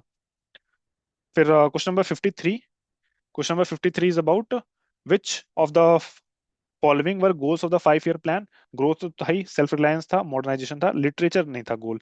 सो 1 2 3, 1 2 3 नहीं है किसी में, तो इसका आंसर हो जाएगा नन ऑफ द अबव। फिर which organisation carries out the survey of determining the poverty line? वो national sample sample survey organisation करता है, इसको याद रखना है। फिर क्वेश्चन नंबर 57 क्या है? ट्रेड बैलेंस ऑफ इंडिया 2022 में उस समय कितना ट्रेड बैलेंस था, उससे कोई मतलब नहीं है, लेटेस्ट डेटा याद रखना है। ठीक है, इसको इससे कोई रिलेटेड नहीं है। फिर जनरल साइंस पे चलते हैं कि large number of thin strips of black paint are made on the surface of a convex lens of focal length 20 centimetre to catch an image of white horse. तो ऐसा क्या होगा कि कन्वेक्स ब्लैक पेंट कर दिया जाए strip से, तो क्या वो जेब्रा दिखेगा? नहीं, ऐसा नहीं दिखेगा। उससे क्या होगा, वो ब्लर हो जाएगा, थोड़ा सा उसकी ब्राइटनेस कम हो जाएगी। ठीक है, तो इसका आंसर क्या होगा? Horse of less brightness. ऐसा नहीं होगा कि ब्लैक स्ट्रिप से पेंट करके अगर कॉन्वेक्स लेंस पे लगा दिया जाए तो वो जेब्रा बन जाएगा, उसकी ब्राइटनेस घट जाएगी। फिर shrillness of the sound determined by, वो फ्रीक्वेंसी पे होता है हालांकि। ठीक है, बट फ्रीक्वेंसी पे वेवलेंथ पे भी डिपेंड करती है, क्योंकि फ्रीक्वेंसी का फॉर्मूला क्या होता है? Nu is equal to C by lambda, where nu frequency, nu जो है वो फ्रीक्वेंसी है, लैम्डा वेवलेंथ है, सी जो है स्पीड ऑफ लाइट है। सो इनडायरेक्टली जो है न्यू पे भी डिपेंड, न्यू पे जो डिपेंड कर रहा है वो वेवलेंथ पे भी डिपेंड करेगा, तो इसलिए इसका आंसर वेवलेंथ है। हालांकि अगर वेवलेंथ और फ्रीक्वेंसी दोनों आता है ऑप्शन में, तो more than one of the above मारेंगे, और सिर्फ फ्रीक्वेंसी आता है तो फ्रीक्वेंसी तो मारना ही है, या वेवलेंथ आता है तो सिर्फ wavelength. Then which of the following photo electric devices is most suitable for digital application? ये फोटोवोल्टाइक सेल्स हैं। ठीक है। देन नेक्स्ट इंपॉर्टेंट क्वेश्चन जो है वो क्या है? Ball bearings are use to convert static friction into, ये रोलिंग फ्रिक्शन में कन्वर्ट करते हैं बॉल। बॉल बियरिंग्स जो है, बॉल बियरिंग्स क्या होते हैं? वो साइकिल के रिम्स में जो होते हैं वो लगे रहते हैं। Then a goalkeeper in a game of football pulls his hand backwards after holding the ball short at the goal। ठीक है, वो क्यों करता है? ताकि जो change of rate of momentum है ना, वो कम हो जाए। जैसे change of rate of momentum का फॉर्मूला क्या होता है? F into delta T. तो ये टाइम पीरियड जो है जितना छोटा रहेगा, ठीक है, उतना जो है फोर्स का इम्पैक्ट जो है जबरदस्त पड़ेगा उसके ऊपर। Change of rate of change मतलब जो हाथ पर जो है वो इम्पैक्ट जो है फोर्स का ज्यादा पड़ेगा। ठीक है, और जितना ये टाइम पीरियड ज्यादा होगा उतना जो है इम्पैक्ट कम पड़ेगा, और उसी के साथ जो है वो चोट लगने से बच जाएगा। इसलिए वो पीछे क्यों लेके जाता है हाथ? वो एक नेचुरल रिएक्शन है, वो क्यों? ताकि rate of change of momentum जो है वो घट जाए। फिर विच among the following is a positively charged particle emitted by radio active element? वो है अल्फा। ठीक है, अल्फा जो रे क्या होता है? हीलियम 2+, जो अपना इलेक्ट्रॉन, दोनों इलेक्ट्रॉन लूज कर देता है हीलियम, तो हीलियम का सिर्फ न्यूक्लियस, उसको कहते हैं alpha particle. Then centripetal force, again फिर इसको इग्नोर करेंगे अंगूठे को। Then centripetal force is responsible to keep the body move along the circular path. Centripetal force होता है क्या? जैसे फॉर एग्जांपल ये देखते हैं, ये बीच में जो है अर्थ है। ठीक है। ये अर्थ के किनारे किनारे ऑर्बिट है किसका, ये मून का ऑर्बिट है। ठीक है। तो एक सेंट्रिपेटल फोर्स लगता है मून पर। ठीक है, जो मून को धरती की तरफ ढकेलता है। ठीक है। लेकिन क्योंकि धरती पे गिरता तो है नहीं, तो इसलिए इसको बैलेंस करने के लिए, ये तो सेंट्रिपेटल फोर्स है, और इसको बैलेंस करने के लिए एक आउटवर्ड फोर्स जिसको सूडो फोर्स कहते हैं। क्या होता है वो सूडो फोर्स? उसको बोलते हैं सेंट्रीफ्यूगल फोर्स। ठीक है। तो आउटवर्ड जो लगता है वो सेंट्रीफ्यूगल फोर्स, तो दोनों आपस में बैलेंस करते हैं, इसलिए जो है वो मून अपनी जगह पे टिका रहता है और चारों तरफ, धरती के चारों तरफ जो है वो घूमता है। ठीक है। बट धरती के अंदर की तरफ जो लाने वाला फोर्स कौन सा होता है, वो कि सर्कुलर पाथ में, उसको सर्कुलर पाथ में मूव करने वाला फोर्स, वो होता है सेंट्रिपेटल फोर्स। तो it keep the body moving along the circular path. So ये वेरी इंपॉर्टेंट, इसको याद रखना है।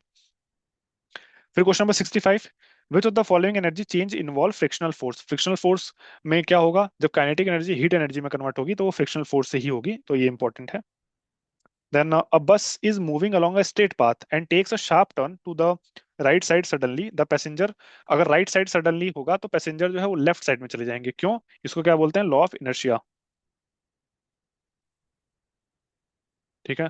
लॉ ऑफ इनर्शिया, तो राइट साइड में तो लेफ्ट साइड में, bend towards the left side. ठीक है। तो लॉ ऑफ इनर्शिया ये किस में है? लॉ, न्यूटन का जो लॉ है, न्यूटन का first law, law of inertia को डिफाइन करता है। मतलब a body moving will keep moving and a body at rest will be at rest until or unless any external force is applied। ठीक है। So ये है law of inertia, यानी Newton का first law of motion. Then before playing orchestra in a musical concert a sitarist tries to adjust the tension and pluck the string suitably.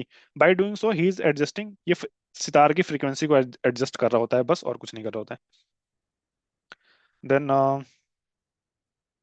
Next question क्या है, question 68, a form of matter has no fixed shape but has fixed volume. वो क्या होगा, fixed shape नहीं होगा, fixed volume, कोई भी liquid material होगा वो उसका होगा, तो वो है केरोसिन। ठीक है। फिर some metal oxide react with acid as well as base to produce salt and water. ये भी अपने आप में क्वेश्चन बन सकता है एम्फोटेरिक ऑक्साइड का के डेफिनेशन पे, इसको बोलते हैं एम्फोटेरिक ऑक्साइड। ठीक है। एम्फोटेरिक ऑक्साइड कितने तरह के होते हैं, एक तो Al2O3 होता है, एक Zn होता है, और एक PbO। ठीक है। Lead oxide. ठीक है। ये तीन होते हैं एम्फोटेरिक ऑक्साइड, ये तीनों के नाम याद रखने हैं। ठीक है, वेरी वेरी इंपॉर्टेंट। ठीक है। फिर और कुछ एक इंपॉर्टेंट चीज लिखा हुआ है मैंने, नहीं यहाँ पे नहीं है। हाँ। फिर question number 70, which gas contribute to the global warming through its greenhouse effect? कौन कौन करता है इसमें? मिथेन भी करता है, कार्बन डाइऑक्साइड भी करता है, नाइट्रस ऑक्साइड भी करता है, तो more than one of the above इसका आंसर होगा। सबसे ज्यादा ग्रीन हाउस पोटेंशियल किसका होता है? SF6 का होता है। ठीक है। Maximum green house potential SF6 का है, इसलिए ये याद रखना है। ठीक है। और एक होता है N2O। ठीक है, ये तो ग्रीन हाउस गैस में करता है, लेकिन एक होता है NO2, नाइट्रोजन डाइऑक्साइड, जिसको लाफिंग गैस भी बोलते हैं। ठीक है। लाफिंग गैस, ये कूलिंग कूलिंग करता है ये। ठीक है। तो ये भी याद रखना है, और इसको याद रखने का तरीका क्या है, जब N और O के बीच में 2 आए तो दोनों ऐसे याद रख सकते हैं कि N और O के बीच में 2 है और घिस रहा है, तो जो है गर्मी प्रोड्यूस हो रही है, तो इसलिए गर्म है मतलब, और NO2 जो है वो कूलिंग है, हालांकि ऐसा होता नहीं है, बट याद रखने के लिए। Then acid react with metal carbonate to liberate, क्या करता है, हाइड्रोजन गैस निकालता है। ठीक है। तो ये फॉर्मूला जरूर याद रखना, मेटल प्लस एसिड। ठीक है, ऑलवेज लिबरेट H2 गैस। ठीक है, एक ये इंपॉर्टेंट चीज है। ठीक। Then which acid is described as HOOCCOOH। ठीक है, ये फॉर्मूला याद कर लो, ऑक्जेलिक एसिड का फॉर्मूला है, और ऑक्जेलिक एसिड किस में होता है, ये टमाटर में होता है। ठीक। इसमें याद रखना है टमाटर में ऑक्जेलिक एसिड होता है। फिर और कुछ इंपॉर्टेंट यहाँ ऊपर लिख देता हूँ। एक एक एंट का जो स्टिंग होता है ना, ठीक है, उसमें कौन सा एसिड होता है, उसमें उसमें होता है फॉर्मिक एसिड, या इसको मिथेनॉइक एसिड भी बोलते हैं। ठीक। एक याद रखना है। देन एक एप्पल, ये बहुत इंपॉर्टेंट है, एप्पल में कौन सा एसिड होता है, मैलिक एसिड होता है। ठीक है। फिर टी में कौन सा एसिड होता है, वो होता है टैनिक एसिड। फिर टेमरिंड यानी इमली में कौन सा होता है, वो होता है टार्टरिक एसिड, टार्टरिक एसिड। ठीक है। विनेगर में कौन सा होता है, वो होता है acetic acid. One second, acetic acid. ठीक है, और कुछ बचता है? नहीं, ठीक है। एसिटिक एसिड होता है, और एक ठीक है। बाकी और कुछ इंपॉर्टेंट आता रहेगा तो बताता रहूंगा आगे। फिर question number 73। You have been provided with three test tube. One of them contains distilled water, other two contain acidic solution and basic solution respectively. Which of them will turn red litmus to blue? देखो, लाल से नीला करता है base, ठीक है, नीले से लाल करता है एसिड, ठीक है। और दो इंपॉर्टेंट इंडिकेटर भी होते हैं, वो होता है फिनाफ्थोलीन, नाम तो सुना होगा इसका, फिनाफ्थोलीन, और एक टर्मरिक, ठीक है। ये दोनों नेचुरल नेचुरल इंडिकेटर होते हैं, तो इनको भी याद रखना है।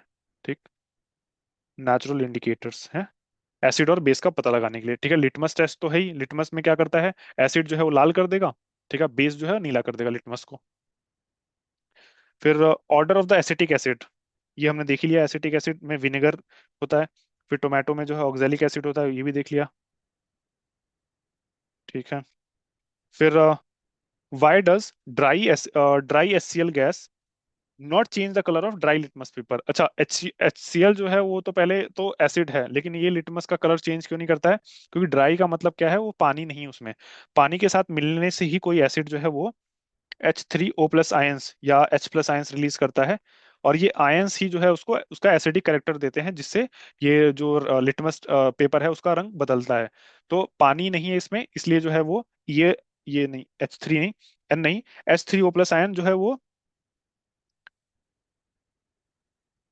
Are not present, are not present, ठीक है। H3+ आयन ही नहीं होते हैं, बट लिटमस चेंज कलर करता है इनकी इस आयन की प्रेजेंस में, ठीक है।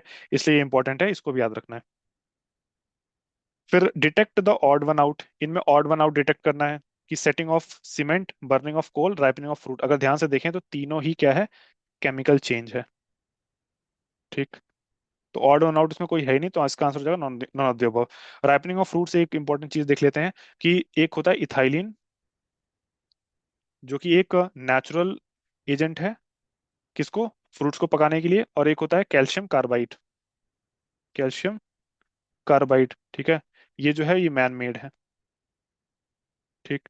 फिर सेटिंग ऑफ सीमेंट से रिलेटेड कुछ और चीजें हैं, वो देख लेते हैं पहले। पहले तो लाइम देख लेते हैं, क्विक लाइम का फॉर्मूला क्या होता है, वो होता है कैल्शियम ऑक्साइड। फिर इसको चूना जो होता है नॉर्मल, फिर उसको पानी में घोल देते हैं, उसको बोलते हैं स्लेक्ड लाइम। उसका फॉर्मूला क्या होता है, CaOH ट्वाइस, ठीक है। फिर एक होता है ब्लीचिंग पाउडर, ये भी देख लेते हैं, इंपॉर्टेंट है, ये फॉर्मूले पे क्वेश्चन पूछ सकता है, इंपॉर्टेंट। ब्लीचिंग पाउडर होता है कैल्शियम CaOCl2। फिर एक plaster of Paris, plaster of Paris का फॉर्मूला क्या होता है, कैल्शियम सल्फेट डॉट ½ H2O, ठीक है। इसी में जब 2H2O हो जाता है उसको जिप्सम बोलते हैं।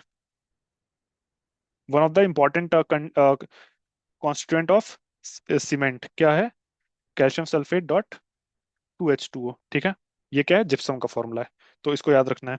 Then next important question, which of the following statement are about diamond and graphite is true? Diamond और ग्रेफाइट में सिर्फ एक ही चीज कॉमन है, वो है दोनों कार्बन के बने रहते हैं, बाकी और कुछ कॉमन नहीं है। सेम क्रिस्टल स्ट्रक्चर नहीं होता है, सेम डिग्री ऑफ हार्डनेस बिल्कुल नहीं। और diamond in fact one of the मतलब हार्डेस्ट नेचुरल नेचुरल सब्सटेंस है। सेम इलेक्ट्रिक कंडक्टिविटी बिल्कुल नहीं, डायमंड कंडक्ट नहीं करता है, ग्रेफाइट करता है, ठीक है। So none of the above इसका आंसर है, कोई ट्रू नहीं है। फिर 78, द स्टोमेटा ओपन और close due to change in the, ये amount of water, water in the cell, उससे डिटरमाइन होता है कि स्टोमेटा कम खुलेगा ज्यादा खुलेगा। देन क्लोरोफिल, क्लोरोफिल जो है, पहली बात तो एब्जॉर्ब कौन सा करता है, इसको याद रखने का तरीका क्या है, कोई भी ऐसी बॉडी जो जिस कलर को रिफ्लेक्ट करती है वो उसी रंग की दिखती है, ठीक है। तो ग्रीन रंग का होता है क्लोरोफिल, ठीक है, ग्रीन रंग का दिखता है, तो ग्रीन को एब्जॉर्ब करेगा नहीं, रिफ्लेक्ट कर रहा है इसलिए, इसलिए ग्रीन को एब्जॉर्ब करेगा ही नहीं, तो जिसमें इसमें ग्रीन है पहले वो काट दो, ठीक है। तो इसका आंसर हो जाएगा रेड एंड ब्लू, सिर्फ रेड एंड ब्लू को जो है वेवलेंथ को वो एब्जॉर्ब करता है क्लोरोफिल, ठीक है। इसमें क्या होता है इंपॉर्टेंट एक एलिमेंट, मैग्नीशियम। फिर question number 30, which of the following is not correctly matched? Not correctly matched, thick hard stem with branching near base, ये ट्री नहीं होता है, हालांकि बाकी से तो ठीक ठीक है, थिक होता है, हार्ड स्टेम होता है, लेकिन बेस के पास ब्रांचिंग नहीं होती है। अगर पेड़ को देखा हो ध्यान से, तो बेस के पास बहुत थोड़ा सा ऊंचाई से तक जाने के बाद जो है उसकी ब्रांचेस निकलना शुरू होते हैं, तो जो बेस के पास ही जो ब्रांचिंग करना शुरू कर देते हैं उसको श्रब्स बोलते हैं, ठीक है। So this is important to remember. तो नॉट करेक्टली मैच पूछा तो ए ही इसका आंसर हो जाएगा। फिर बाकी weak stem which cannot stand upright, उसको क्रीपर बोलते हैं। ठीक है। Petiole attach leave to stem. ठीक है।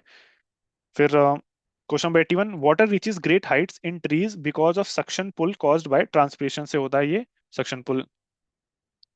Then which among the following is a character of chloroplast which makes them qualified, which makes them qualified to self replication. ठीक है। ये होता है प्रेजेंस ऑफ डीएनए। ठीक, इसको याद रखना है। Then question number 83, which part of the skeleton, one second, presence of uh sorry sorry, इसका जो है प्रेजेंस ऑफ डीएनए नहीं, आरएनए दोनों चाहिए होता है ना। आरएनए जो है वो प्रोटीन प्रोटीन सिंथेसिस करता है। So this is very important. दोनों डीएनए और आरएनए मिलके जो है वो सेल्फ रेप्लिकेशन बनाते हैं। फिर the part of the skeleton that are not as hard as bones and which can be bent are called cartilage बोलते हैं। कार्टिलेज, मेरे कान पे जो है हेडफोन लगा है, बट कान की जो हड्डी होती है ये वाली, जो सबसे बेंट हो जाती है, इसी को कार्टिलेज बोला जाता है। ठीक है, इसको याद रखना है। फिर नेक्स्ट क्वेश्चन पे चलते हैं। लाइकेंस, लाइकेंस या लाइचेंस, अ क्लोरोफिल कंटेनिंग पार्टनर, उसमें कौन कौन, एल्गी और फंगस होता है लाइचेंस। ठीक है। और ये दोनों बायो इंडिकेटर भी हैं। लाइचेंस जो है वो बायो इंडिकेटर भी है। ठीक। देन ये बहुत वाहियात क्वेश्चन था। Female Anopheles can be distinguish from female Culex, क्यों भाई? क्योंकि वो एक पर्टिकुलर एंगल पे बैठती है इस। ठीक है, इसका कोई मतलब नहीं है, इसको याद ना ही रखो तो अच्छा है। ठीक है। The most important cell type associated with immunity, immunity से लिम्फोसाइट सेल होते हैं, वो इम्यूनिटी से रिलेटेड होते हैं, डब्ल्यूबीसी। ठीक है। देन प्लेटलेट जो है वो क्या करते हैं, क्लॉगिंग करते हैं RBC, red blood cells. Then, which one among the following statement is incorrect about muscle in the human body? Muscle work in pair, ठीक है। Muscle become shorter, stiffer and thicker when contracted, बिल्कुल ठीक है। Muscle can only push the bone, नहीं, बिल्कुल नहीं।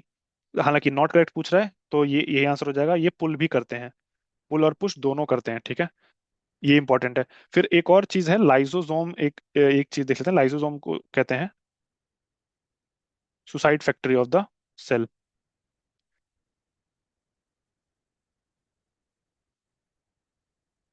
ठीक है, इसको याद रखना है। हालांकि ये पेपर जो है बहुत लंबा हो गया है, क्योंकि इसमें बहुत सारा चीज एक्सप्लेन करने के लिए था।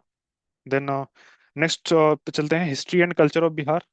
तो इसको एज इट इज याद कर लीजिए। 1940 में पटना वुमेन कॉलेज कहाँ, किसने, किस और सोसाइटी ने बनाया था? ये था सिस्टर्स ऑफ अपोस्टोलिक कार्मेल। ठीक है।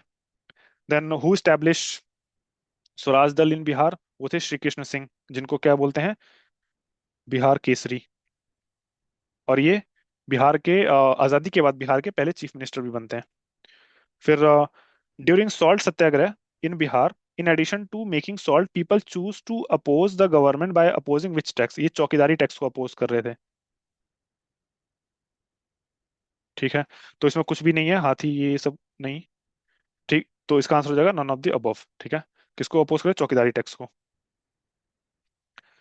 Then in the elected government of Bihar formed by Shri Krishna Singh in February 1938, उन्होंने रिजाइन कर दिया था। अच्छा, 1939 में जो कांग्रेस गवर्नमेंट थी एट द सेंटर, उन्होंने किस लिए रिजाइन किया था? मतलब बाकी सब मिनिस्ट्रीज इस प्रोविंसेस में, नॉट सेंटर में, प्रोविंसेस में रिलीज रिजाइन किया था। क्यों? क्योंकि कांग्रेस को बिना पार्टी बनाए जो है ब्रिटेन ने इंडिया को वर्ल्ड वॉर 2 में पार्टी डिक्लेयर कर दिया। ठीक है, कांग्रेस को बिना बताए इसलिए किया था। जिसको जो है मुक्ति दिवस के रूप में बनाया था किसने? मोहम्मद अली जिन्ना ने, जो मुस्लिम लीग थी। बट ये जो है श्री कृष्ण सिंह की गवर्नमेंट, ये पॉलिटिकल प्रिजनर्स को रिलीज के लिए, किसको रिलीज किया गया था बाद में? योगेंद्र शुक्ला को रिलीज किया गया था। ठीक है, तो इसको याद रखना, योगेंद्र शुक्ला।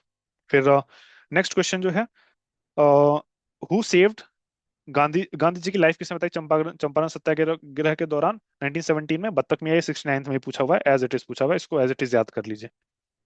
देन फिर अगेन इसको इग्नोर करेंगे, अंगूठे को। Who led the cultivators in Bihar during non cooperation movement? ये कौन थे? ये स्वामी विद्यानंद थे। ठीक है। राजकुमार शुक्ला कौन थे? जिन्होंने गांधी जी को इनवाइट किया था चंपारण सत्याग्रह के लिए। श्री कृष्ण सिंह तो बिहार केसरी हैं ही, जानते ही हैं।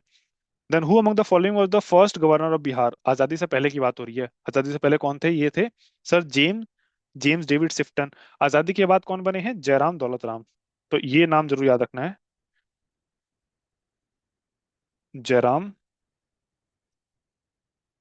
दौलत राम। ठीक है। और जो हग डो, ये कहाँ के थे? ये सिंध के गवर्नर थे। ठीक। और जो ये नाम लिखा हुआ है सर मॉरिस गार्नियर हेल्बर्ट, ये जेम्स डेविड सिफ्टन के बाद जो है वो सेकंड गवर्नर बने थे। तो ये भी दोनों नाम याद रख सकते हैं, ये भी पूछ सकता है। ठीक। फिर who was the author of the Mahatma Gandhi in Bihar some renaissance, इनके ऑथर कौन थे? ये थे डॉक्टर राजेंद्र बाबू। ठीक। और कर्पूरी ठाकुर, कर्पूरी ठाकुर का नाम याद रखना है, क्यों? मतलब ये ऑथर नहीं थे, कर्पूरी ठाकुर का एडिशन में बता रहा हूँ, क्योंकि इनको जो है भारत रत्न दिया गया है, इनको जन नायक बोलते थे। ठीक है। और जेपी नारायण को बोलते थे लोक नायक। ठीक है, दोनों नाम याद रखना है। फिर सबसे ओल्डेस्ट चर्च कौन सा है? पादरी की हवेली है बिहार में। Then late actor Kumudlal Ganguly, जो अशोक कुमार जो किशोर कुमार के भाई भी थे, वो भागलपुर से हैं। Then in ancient time area to the south of Ganga, उसको क्या बोलते थे? उसको मगध बोलते थे। ठीक है। तो नन ऑफ द अबव इसका आंसर होगा, उसको मगध बोलते थे। देन ज्योग्राफी ऑफ बिहार देख लेते हैं कि which of the following states of India share border with the maximum number of district. तो उत्तर प्रदेश जो है 8 से करता है, झारखंड भी 8 से करता है, वेस्ट बंगाल 3 से करता है। ठीक है। मैक्सिमम जो है वो, तो इसका answer none of the above होना चाहिए, मतलब मेरे हिसाब से none of the above, but आयोग ने more than one of the above दिया था।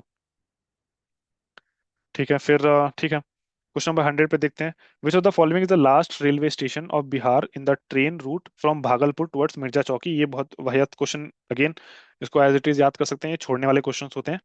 हालांकि इसका आंसर अम्मापल्ली रेलवे स्टेशन है, बट आई विल एडवाइस कि इस तरह का कोई क्वेश्चन आता है तो उसको अटेम्प्ट करने की जरूरत नहीं है, उसको छोड़ के आगे बढ़ सकते हैं, क्योंकि 150 में से 150 तो मार्क्स लाने नहीं है। फिर question number 101, with reference to the mineral production in Bihar consider the following statement. Rohtas में पायराइट्स हैं, बिल्कुल हैं, लाइमस्टोन और ये सब मुंगेर, ये सब रोहतास में पाया जाता है। गोल्ड में गोल्ड जो है वो जमुई में पाया जाता है, बिल्कुल ठीक है। तो सारे इसमें ठीक है, तो more than one of the above. फिर फाल्गु रिवर, फाल्गु रिवर जो है वो किससे है? मोहना और लीलाजन रिवर, इन दोनों के कॉन्फ्लुएंस पे जो है वो ये कॉन्फ्लुएंस से बनती है Falgu river.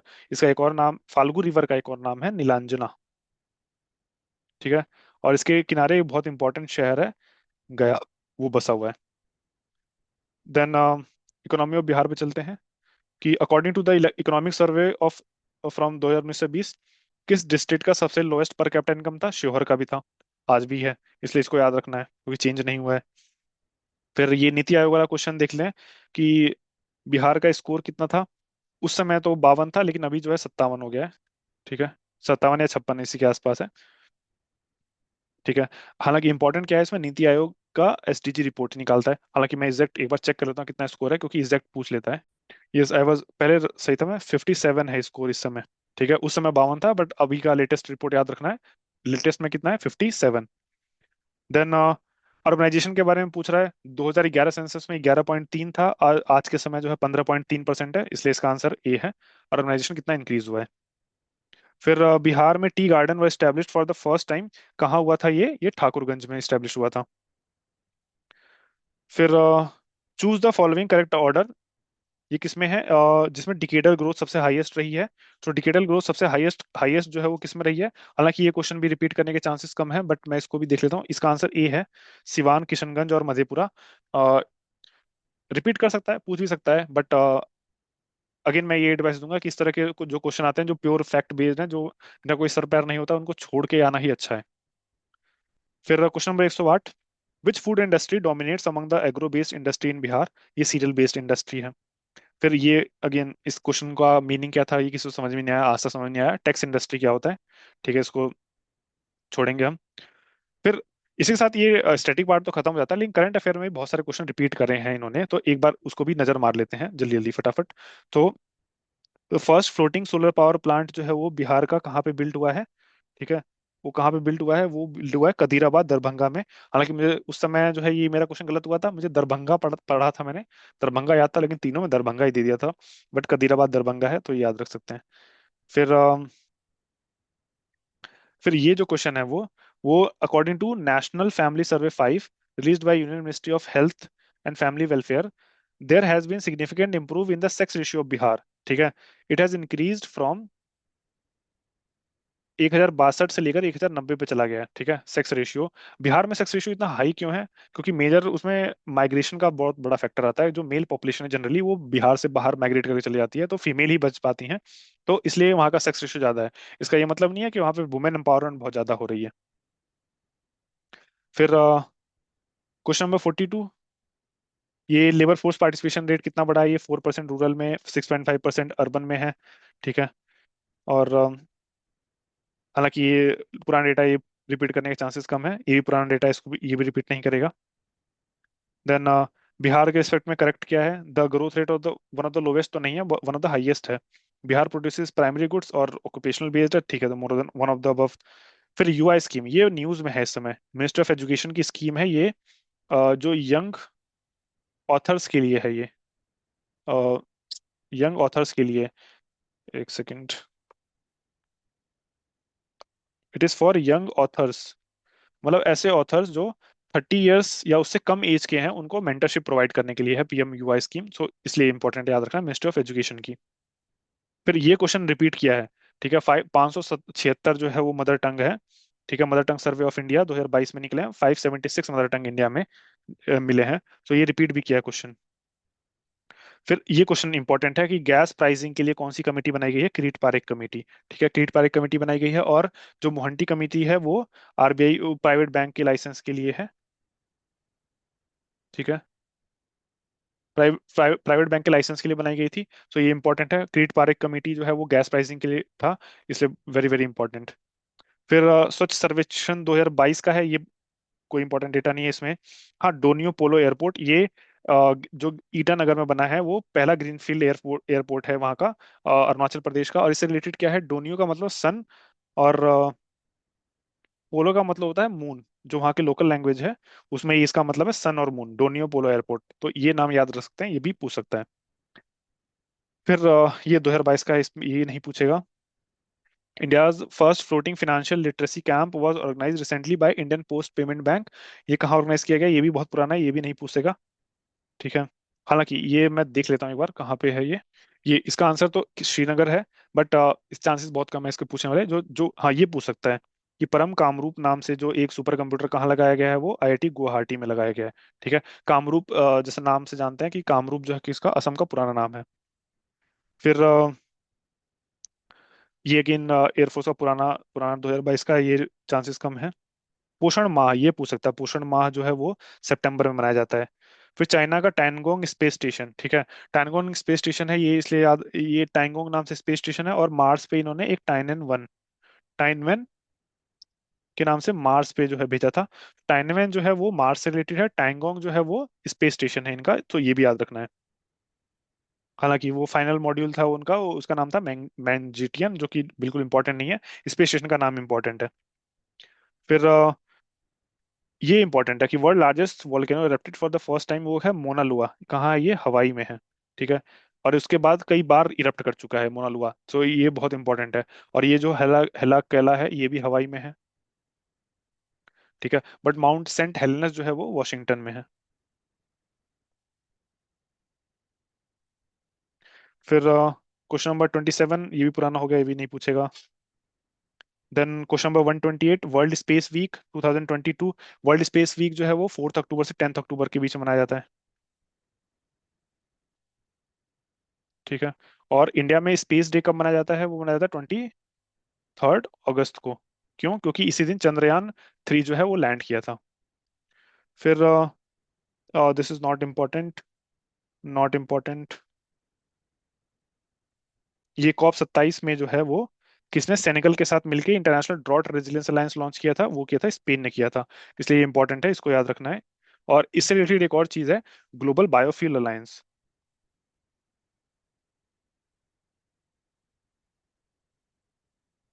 Global biofuel alliance किसने? ब्राजील, इंडिया और यूएस ने लॉन्च किया था। कब किया था? G20 के दौरान, जब भारत में समिट हुआ था 2023 में, उसके दौरान लॉन्च किया था, ठीक है। ये इंपॉर्टेंट है, इसको याद रख सकते हैं। फिर embassy of which country applied for Nihonshu for the first time in India? ये जापान, जैसे नाम से ही पता लग रहा है। फिर ये स्पेसक्राफ्ट इक्विलस, ये जाक्सा का स्पेसक्राफ्ट है। फिर ये क्वेश्चन रिपीट किया है, ये 69th में एज इट इज रिपीट किया। टेस्ला ह्यूमनॉइड रोबोट जो है वो क्या नाम था, ऑप्टिमस नाम था उसका। फिर ये इंपॉर्टेंट नहीं है, पुराना हो चुका, ये भी पुराना हो गया। हाँ ये, कि which of the following has been added to UNESCO world heritage list in 2022। इसमें से कोई सा भी नहीं है, क्योंकि जो महाबोधि टेम्पल कॉम्प्लेक्स है ये 2002 में लॉन्च किया गया था, और नालंदा वाला जो है वो 2016 में किया गया था। इसमें से कोई सा भी नहीं था, तो none of the above. Then BRAP में जो है वो बिहार रिफॉर्म एक्शन में बहुत खराब है, इसमें 26 रैंक थी उस समय। अभी के समय जो लेटेस्ट निकला है उसमें फर्स्ट रैंक जो है वो यूपी की है। ठीक है, इसलिए इंपॉर्टेंट है, इसको याद रखना है। देन ये पुराना है, नहीं पूछेगा। देन हाँ ये हो सकता है पूछ ले, कि किस एसोसिएशन या बोर्ड ने डिक्लेयर किया equal pay of man and women. वो है ये है बीसीसीआई ने किया है। ठीक है, सो ये इंपॉर्टेंट, इसी के साथ 68 वाला बीपीएससी खत्म होता है। इसमें बहुत सारे इंपॉर्टेंट फैक्ट्स को हमने कवर किया है। ऐसे ही इंपॉर्टेंट फैक्ट्स को और कवर करते रहेंगे। और ये पेपर अगर चाहिए तो इसके लिए जो है वो हमारा टेलीग्राम चैनल ज्वाइन कर सकते हैं, उसका लिंक जो है डिस्क्रिप्शन बॉक्स में मिल जाएगा। तो इसी के साथ इसको खत्म करते हैं वीडियो को। नेक्स्ट वीडियो में हम लोग 67th बीपीएससी प्रीलिम्स को कवर करने की कोशिश करेंगे। हालांकि 67th वाला भी 2 बार रिपीट हुआ था, क्योंकि 67th वाला जो जो मेन एग्जाम हुआ था 67th वाला का 8 मई को हुआ था 2022 को, जिसको कैंसिल कर दिया गया था। देन ये अगेन 30 सितंबर को 2022 को ऑर्गेनाइज किया गया था। ठीक है, इसलिए इसके 2 पेपर हैं, दोनों पेपर करेंगे हम लोग। तो मिलते हैं नेक्स्ट वीडियो में, इसी के साथ खत्म करते हैं इसको। तो नेक्स्ट वीडियो में हम लोग 67th जो री एग्जाम था उसको उसको कवर करेंगे। Till then